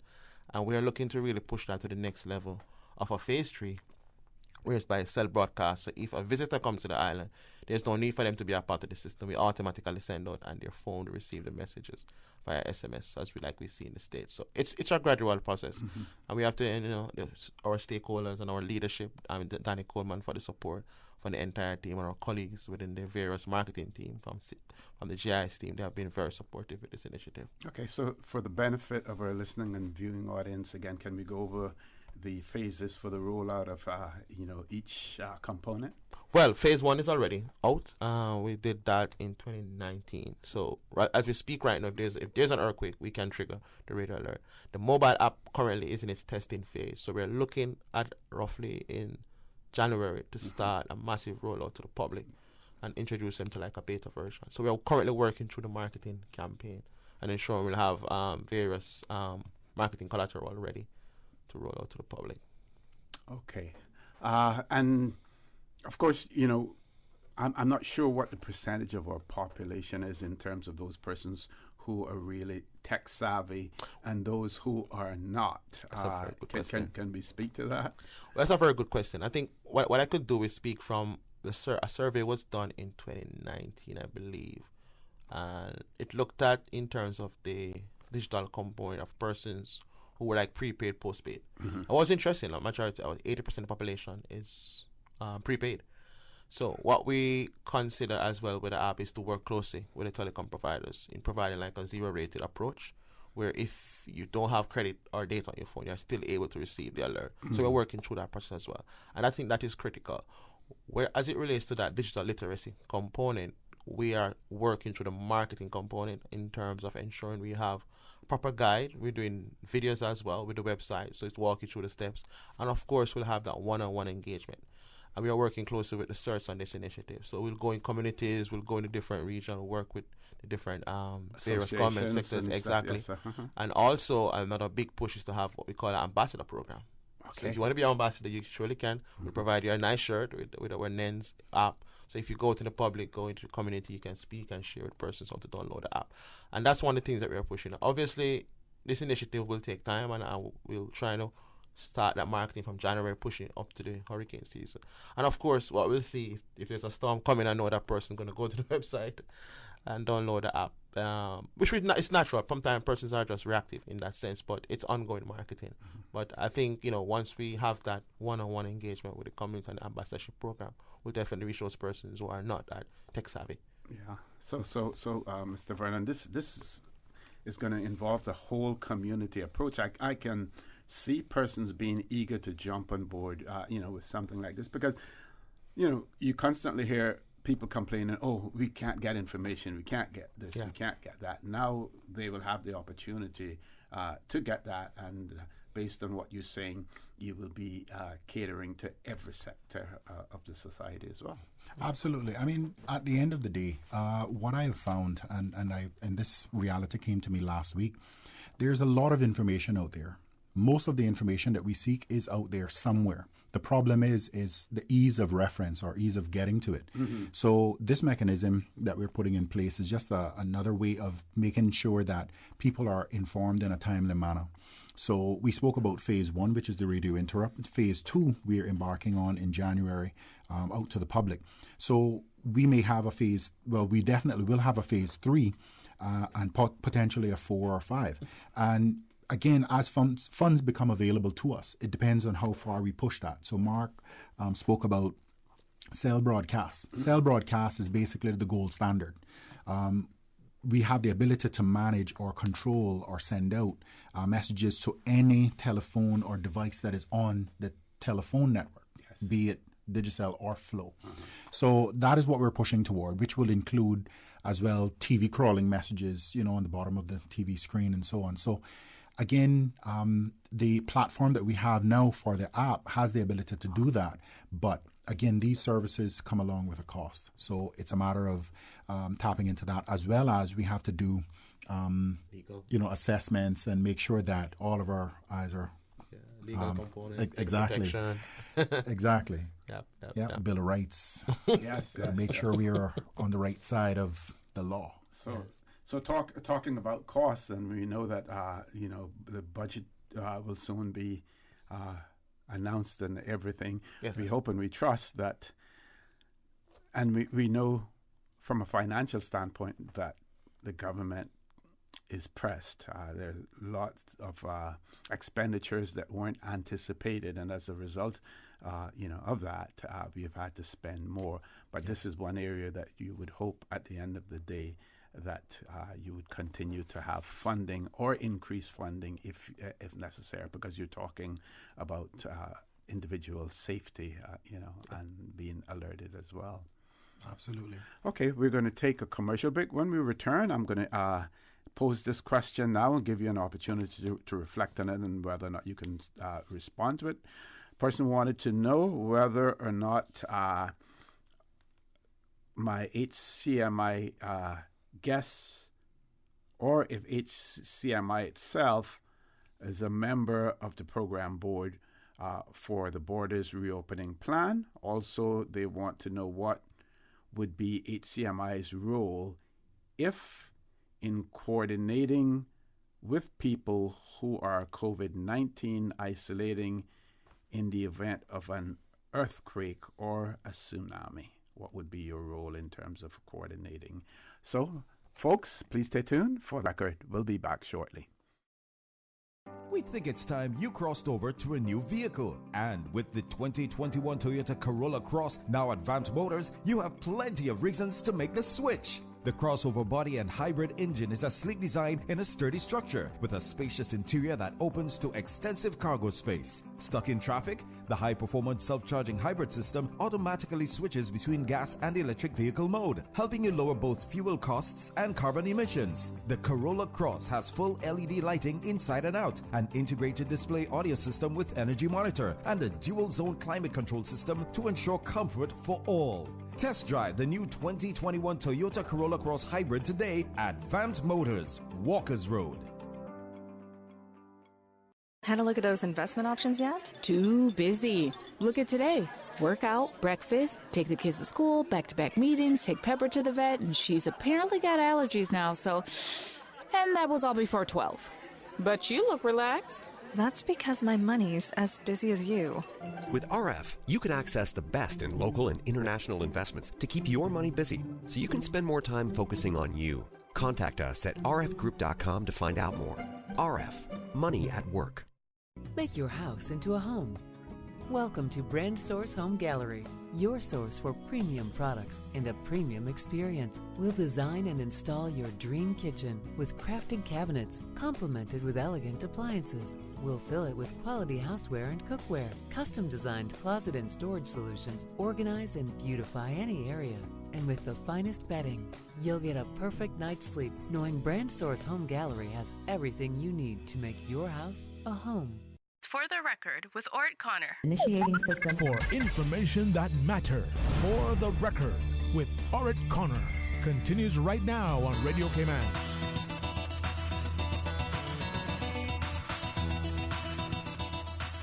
Morning and welcome back to For the Record. In the studio with me this morning, Mr. Mark Codlin, who is the Hazard Management Mitigation Specialist, and Mr. Lennox Vernon, who's the Manager for Logistics and Telecommunications at Hazard Management Cayman. So, gentlemen, I'll read the question that came from one of our listening audience, and it goes, could you please ask the guests if HCMI is a member of the program board for the Borders Reopening Plan? And also, what would be HCMI's role if in coordinating with people who are COVID-19 isolating in the event of an earthquake or a tsunami? I think we understand what Yes. they're saying there. Gentlemen? So question one, the program board, yes, HMCI is a part of the program board meetings. We meet our director as well as deputy director are involved in the program board meetings. So the reopening plan, they're constantly meeting and discussing that with the government today. So question two, in terms of isolation in relation to an earthquake or tsunami. Mark, you want to? Yeah, I think we can look from two components. If it's a tsunami earthquake we're thinking about, we consider these to be sudden onsets, Yes. right? Yes. So God forbid, knock on wood, of course, if there's an earthquake right now, with public health and of course with traffic Cayman, they will have a listing of all the persons in isolation, right? And of course, the messaging component, and this goes back to these other steps you should take. Of course, rules and protocols. We expect the building is falling down. We don't expect it to stand there. Oh, I'm in isolation. Don't move. Of course, get out, right? Yeah.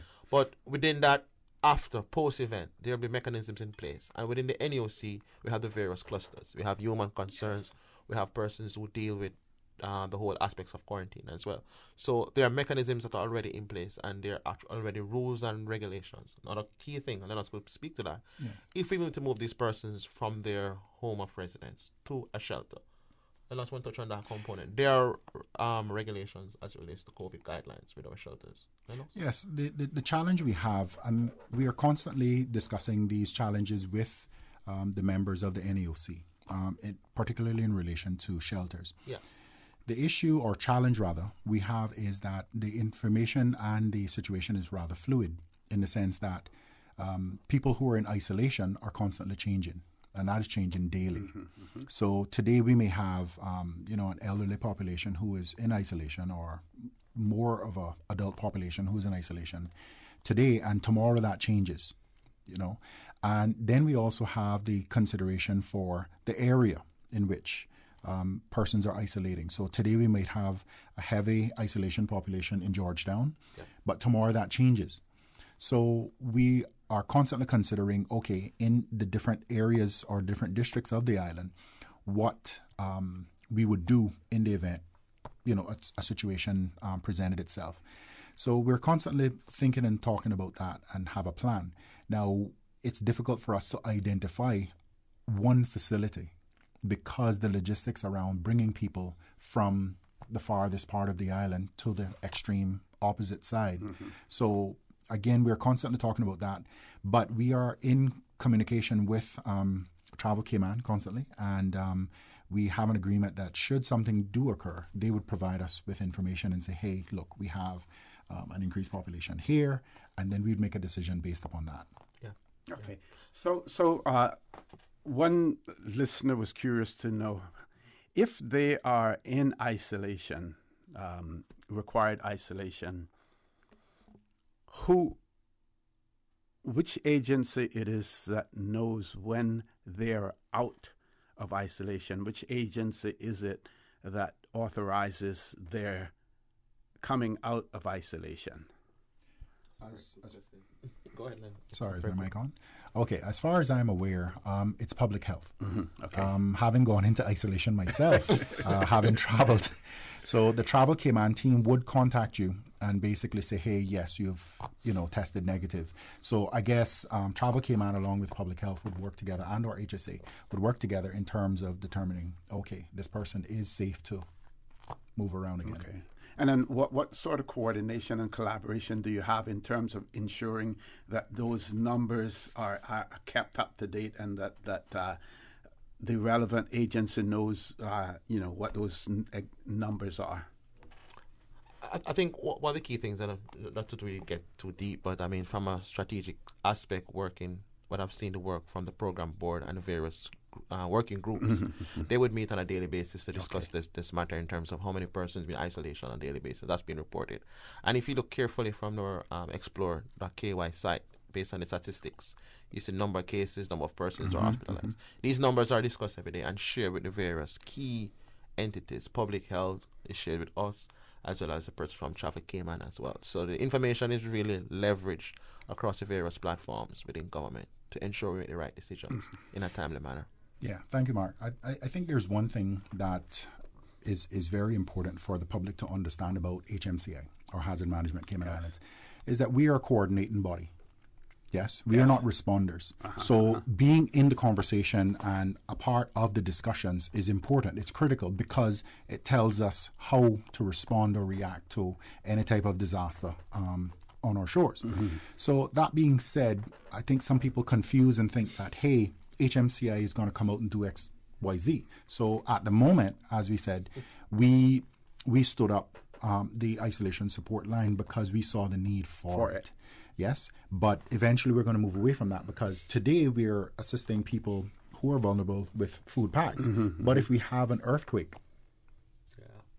that is our primary responsibility. Yes, so we would stand up the NAOC mechanism and call all of the partners and stakeholders to come in and manage that particular incident. So we are sitting and ensuring that there's a smooth communication channel or pathway between everyone. And if there's any breakdown, we have to fix that. But in terms of response, we still have our emergency response services, police, fire, EMS, 911, and so on. So again, being aware of what's actually going on with them assists us in terms of how we plan and coordinate and deal with the national mechanism to respond or react to any type of disaster that we face. Okay, excellent. That's a good explanation here for that. Other things that you want to discuss this morning, gentlemen? Time is up already? No, you still have go on to what's on your agenda there. I think what me really is while we're approaching today's the 8th of November, bearing in mind we're a couple of days, a week or 2 or 3 weeks out from the close of the hurricane season. So we just want persons to bear in mind, yes, we are moving to the close of the hurricane season, but again, there are other hazards that can impact the islands as well. Just for us to be, aware of our surroundings at the same time, having been prepared is key. Nobody plans to fail. We simply fail to plan. Yes. So it's important as a government, as a community, and as a country, we plan accordingly, to address these possible unexpected risks that we may encounter. And that's part of the process that we are trying to facilitate. Now, in looking at all newspapers and everything, we see month of November, that's when we start to get our Northwesters and everything else. Yes, correct. We constantly, especially those persons who are here in the Cayman Islands, but may not be as sensitized as many others as to the severity of Northwesters, what needs to be done in terms of seeking shelter, especially for vessels that are used in the tourism industry, vessels that are used for fishing and everything. Does hazard management have a role in that? Because, Northwesters some can be extremely severe. Yes. For HMCI, again, we work very closely with the National Weather Service, John and his team. And a key thing here we've noticed over the last couple of years is that we have, sudden, rapid intensification. And we normally use that term in relation to hurricanes and so on. But we've seen where there is no storm, but there's extreme wave activity and so on that would impact shorelines and so on. So the key here is, one, ensure that you're getting information from the right and proper place, being the National Weather Service, and just being aware of generally what's going on. Whenever there's any type of severe weather that we can forecast, or not we, but the National Weather Service can forecast, we're going to pull that information and we're going to post it on our social media feeds as well as our website and so on. But it's just being aware of where to get the information, because being reactive is not going to save your boat. No. Yes. So we've found that last year, Danny was quite adamant that we needed to put out information as soon as we get it, and even if it turns out to be nothing or it doesn't be as severe as we anticipated, the point is you had the ability to prepare, because securing a boat or moving a boat, a number of people have to move their boat from one side of the island to the next. Correct. And that creates, that requires time for planning. Yes? So we're in a business where unfortunately, we can't predict what Mother Nature is going to present to us, but we're trying our best to prepare the population in the best way we can. Okay, I have another. This one is technical, but it'll fall. You want to take the break first, Ms. Susan? Don't need a break? Okay. It has to do with telecommunications network and resiliency. Yes. It says it is understood that the control of the commercial telecommunications networks, mobile and landline, are vested in other countries, which was not always the case. This means that we are dependent on external infrastructure as well as our own. Then the question is, are there any steps being taken to rectify this? And then number two, it is well known and experienced in Ivan that during national disasters, commercial telecommunications infrastructure and the government systems fail or become overloaded. What means of communication are available in the absence of a national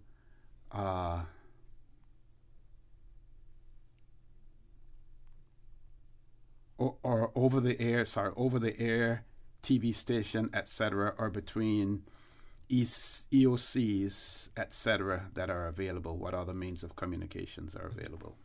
That's the question. Okay, thank you. As it is, as we know, the telecommunications network and the main, the brain of the system is overseas, which is managed and hosted by Flow as well as Digicel. Now, we, as the government, we don't operate a telecommunications company. What we do have is redundancies in place. So we have our UHF radio systems and so on that we will utilize. With the FCO, we also have a VSAT, which is basically a standalone data communication system that will communicate with a satellite, back to London. HMCI also has a redundant system that we use. It's a repeater system for radios. We also have satellite phones that we are able to communicate to the outer world.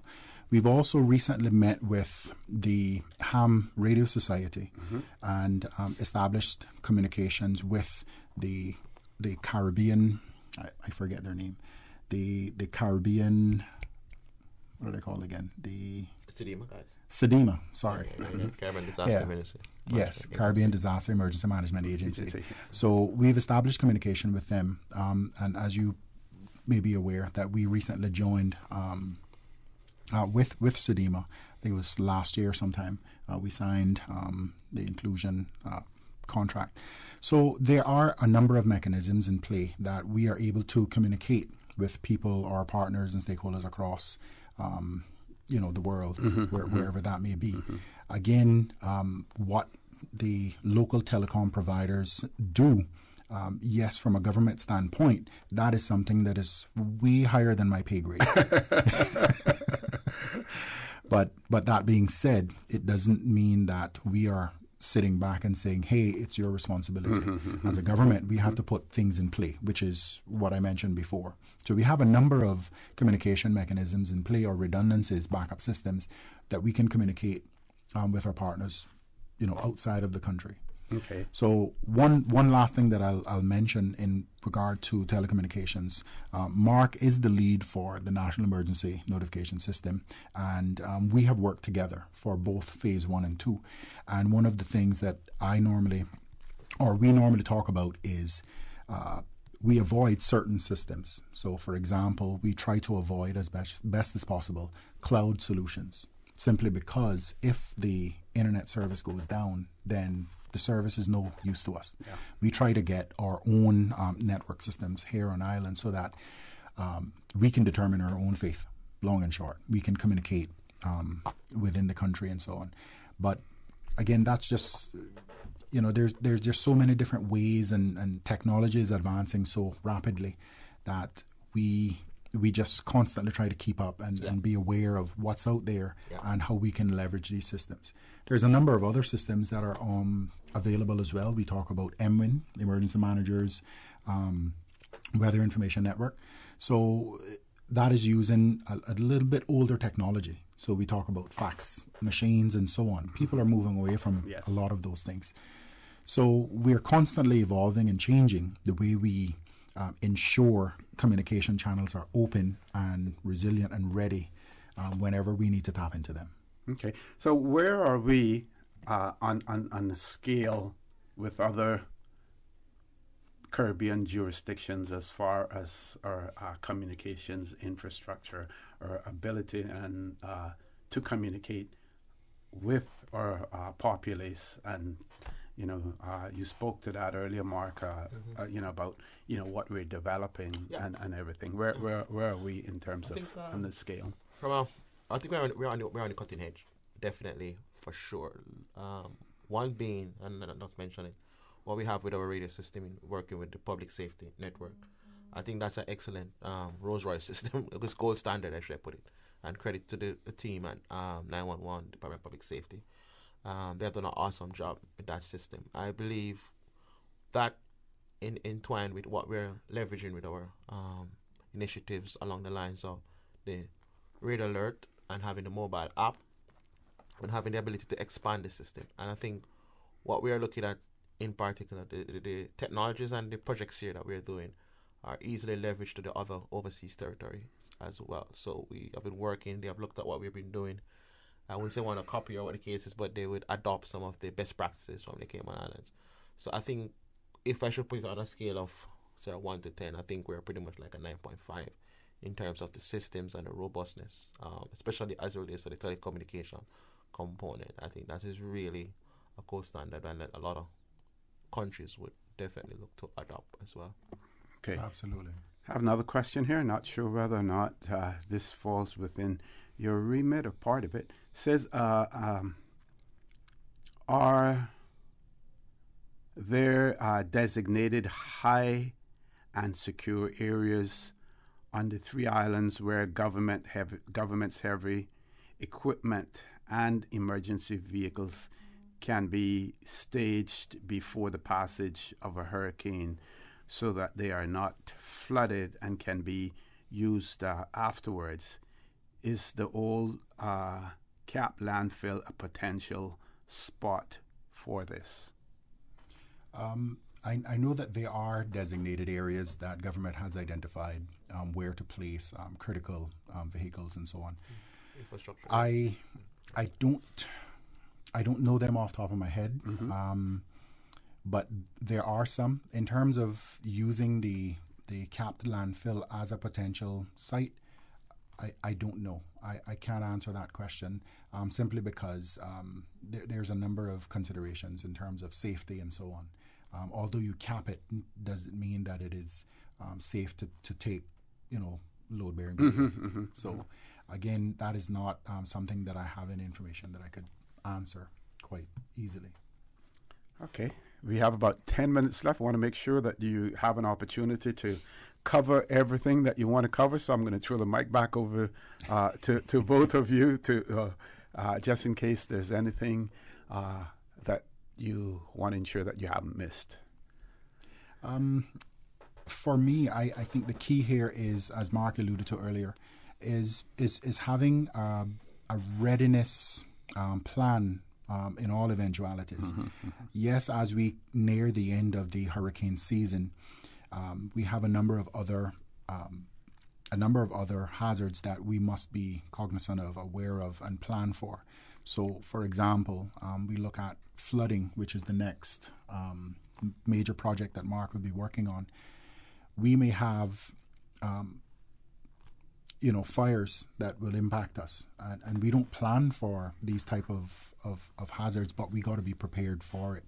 So the key I would like to leave the listening public with is have a preparedness plan, and that may include having a ready or go bag in your car, at your home, or wherever, with your travel documents, medications, rope. Now we're in COVID, hand sanitizer and things like that. Know where you're going to go. So we talk about World Tsunami Day, celebrated on Friday, November 5th. We talk about having a plan in play for that. So there is no pre-identified location per se. Cayman is relatively flat. On average, we are, 3 feet above sea level. So we are relatively low. But we tell people if there is any indication of a tsunami or following a large earthquake, expect a tsunami, you evacuate vertically. So depending on where you are, where you work, where you live, look around your community and identify a place where you could go. So it is being prepared for, again, whatever eventuality that may impact you, your family, neighbors, friends, loved ones, whoever, and being prepared for that. There's a lot of other life lessons that you might keep into play as well. So, for example, keeping your car half filled. People, as soon as you announce, hey, we have weather coming in, the lines at the gas station are just too long. You slow down everything else you have to work on. Your grocery, keep a pantry with goods, non-perishable goods, that you don't have to rush to the store every single time there's a threat. Granted, we know that people don't have, a deep income or deep financial ability. Not everyone have that, but where you can, at the end of the day, we can only do so much. We as hazard management can only do so much. Or the government, I should say, on a whole, we can only do so much. But your personal preparedness could be the difference between your life. And what do you say to those persons in a COVID-19 situation? Because we hear, persons saying, and these are the same persons now that you end up having to service because they've suddenly found that their condition has changed and they immediately have to go into isolation. And they're unable to procure the necessities, of life, like food and things of that nature. The same advice that you're given would apply to them as well? Yes, absolutely. Right now, we are experiencing a significant community spread. I think everyone should assume that they will catch COVID. I'm not saying that they will. I'm saying they should assume that they will. And why I say that is so that they can become more aware that they need to prepare themselves, that should they go into isolation, yes, they can fend for themselves. Yes, we have a program in place that we might provide you food. But if you have dietary restrictions, you may not like the food that we provide. So having that plan in play is very critical.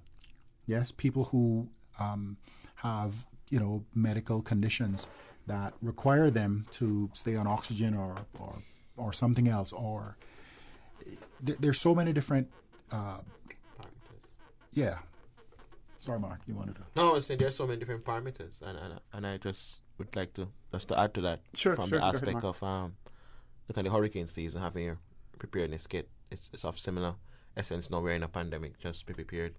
Just in the event that you may be require isolation, just to be ready, especially as it relates to basic food items as well. So have to really think about it from that context, having that readiness kit type of approach. Okay, and while you have the mic, give us a summary again of all the things that you're working on. I want to remind everyone. Oh, sure. We're going to start the campaign from now. Okay, thank you very much. I think one of the key things we're going to look at pushing for next year is the mobile app. Persons can have the app on their phone just in case there's any emergency. They'll be notified of any official emergency alerts. That's one key component. And another initiative we're looking at is to establish what we call flood sensors in flood-prone communities. So from the get-go, if there's the water threshold past a particular level, we at HMCI, the public safety entities, are able to receive that information and notify the public. And this notification can also take place via the mobile app to say, hey guys, be aware of this area carefully. It's inundated or it's been flooded. Be cautious when you're proceeding across the roadways and so forth. So it's a working initiative, and I think that project could be a game changer for the Cayman Islands. And of course, with the advent of climate change, there'll be more extreme events, especially rainfall, tropical storms, and so forth. So we're working our way, and it's a really collaborative approach between government and, of course, the private sector, because they are key partners to make this. Okay. To drive towards this development. One question that I have, we know that the Premier has now established an office and a section in relation to climate change and resiliency. Yes. How involved will hazard management be in that? Well, HMCI now falls under the Premier's office. Yes. And certainly we will be working with our Chief Officer in terms of, how involved we get with that program. But at the end of the day, we do support climate change.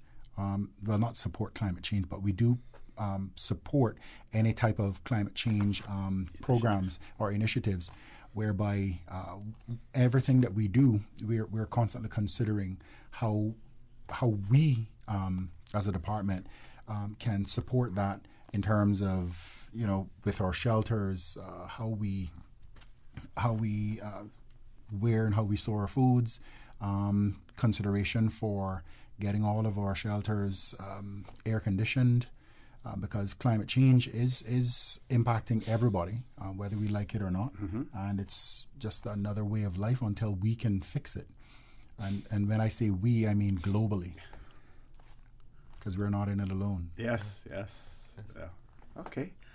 Gentlemen, I've checked all of my WhatsApp messages to make sure that I haven't missed anything coming in before the show ends, and everything has been covered. So some final comments from you, Mr. Vernon. Again, just that preparedness aspect for everyone.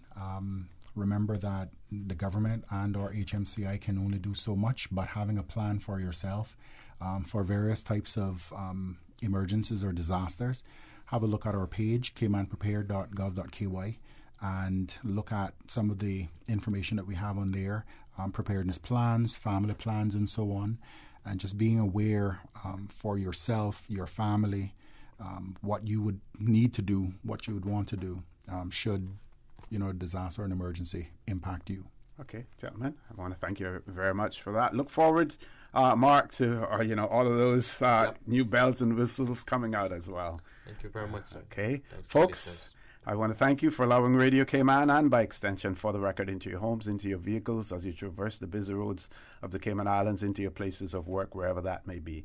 I also want to remind you that we are our brothers and our sisters' keepers. There is always someone out there who's less fortunate than we are, and I ask you to extend a helping hand to them. If you can't do that, then I suggest you donate to a worthy charity, because we always want to consider those who need, not necessarily those who want or even those who crave. So I say to you, have a great day. Continue to support your radio station, Radio Cayman. Join me at 12:15, where I will be guest hosting for Sterling Drainey Banks. And as usual, we ask the good Lord to bless these three beautiful, wonderful Cayman Islands.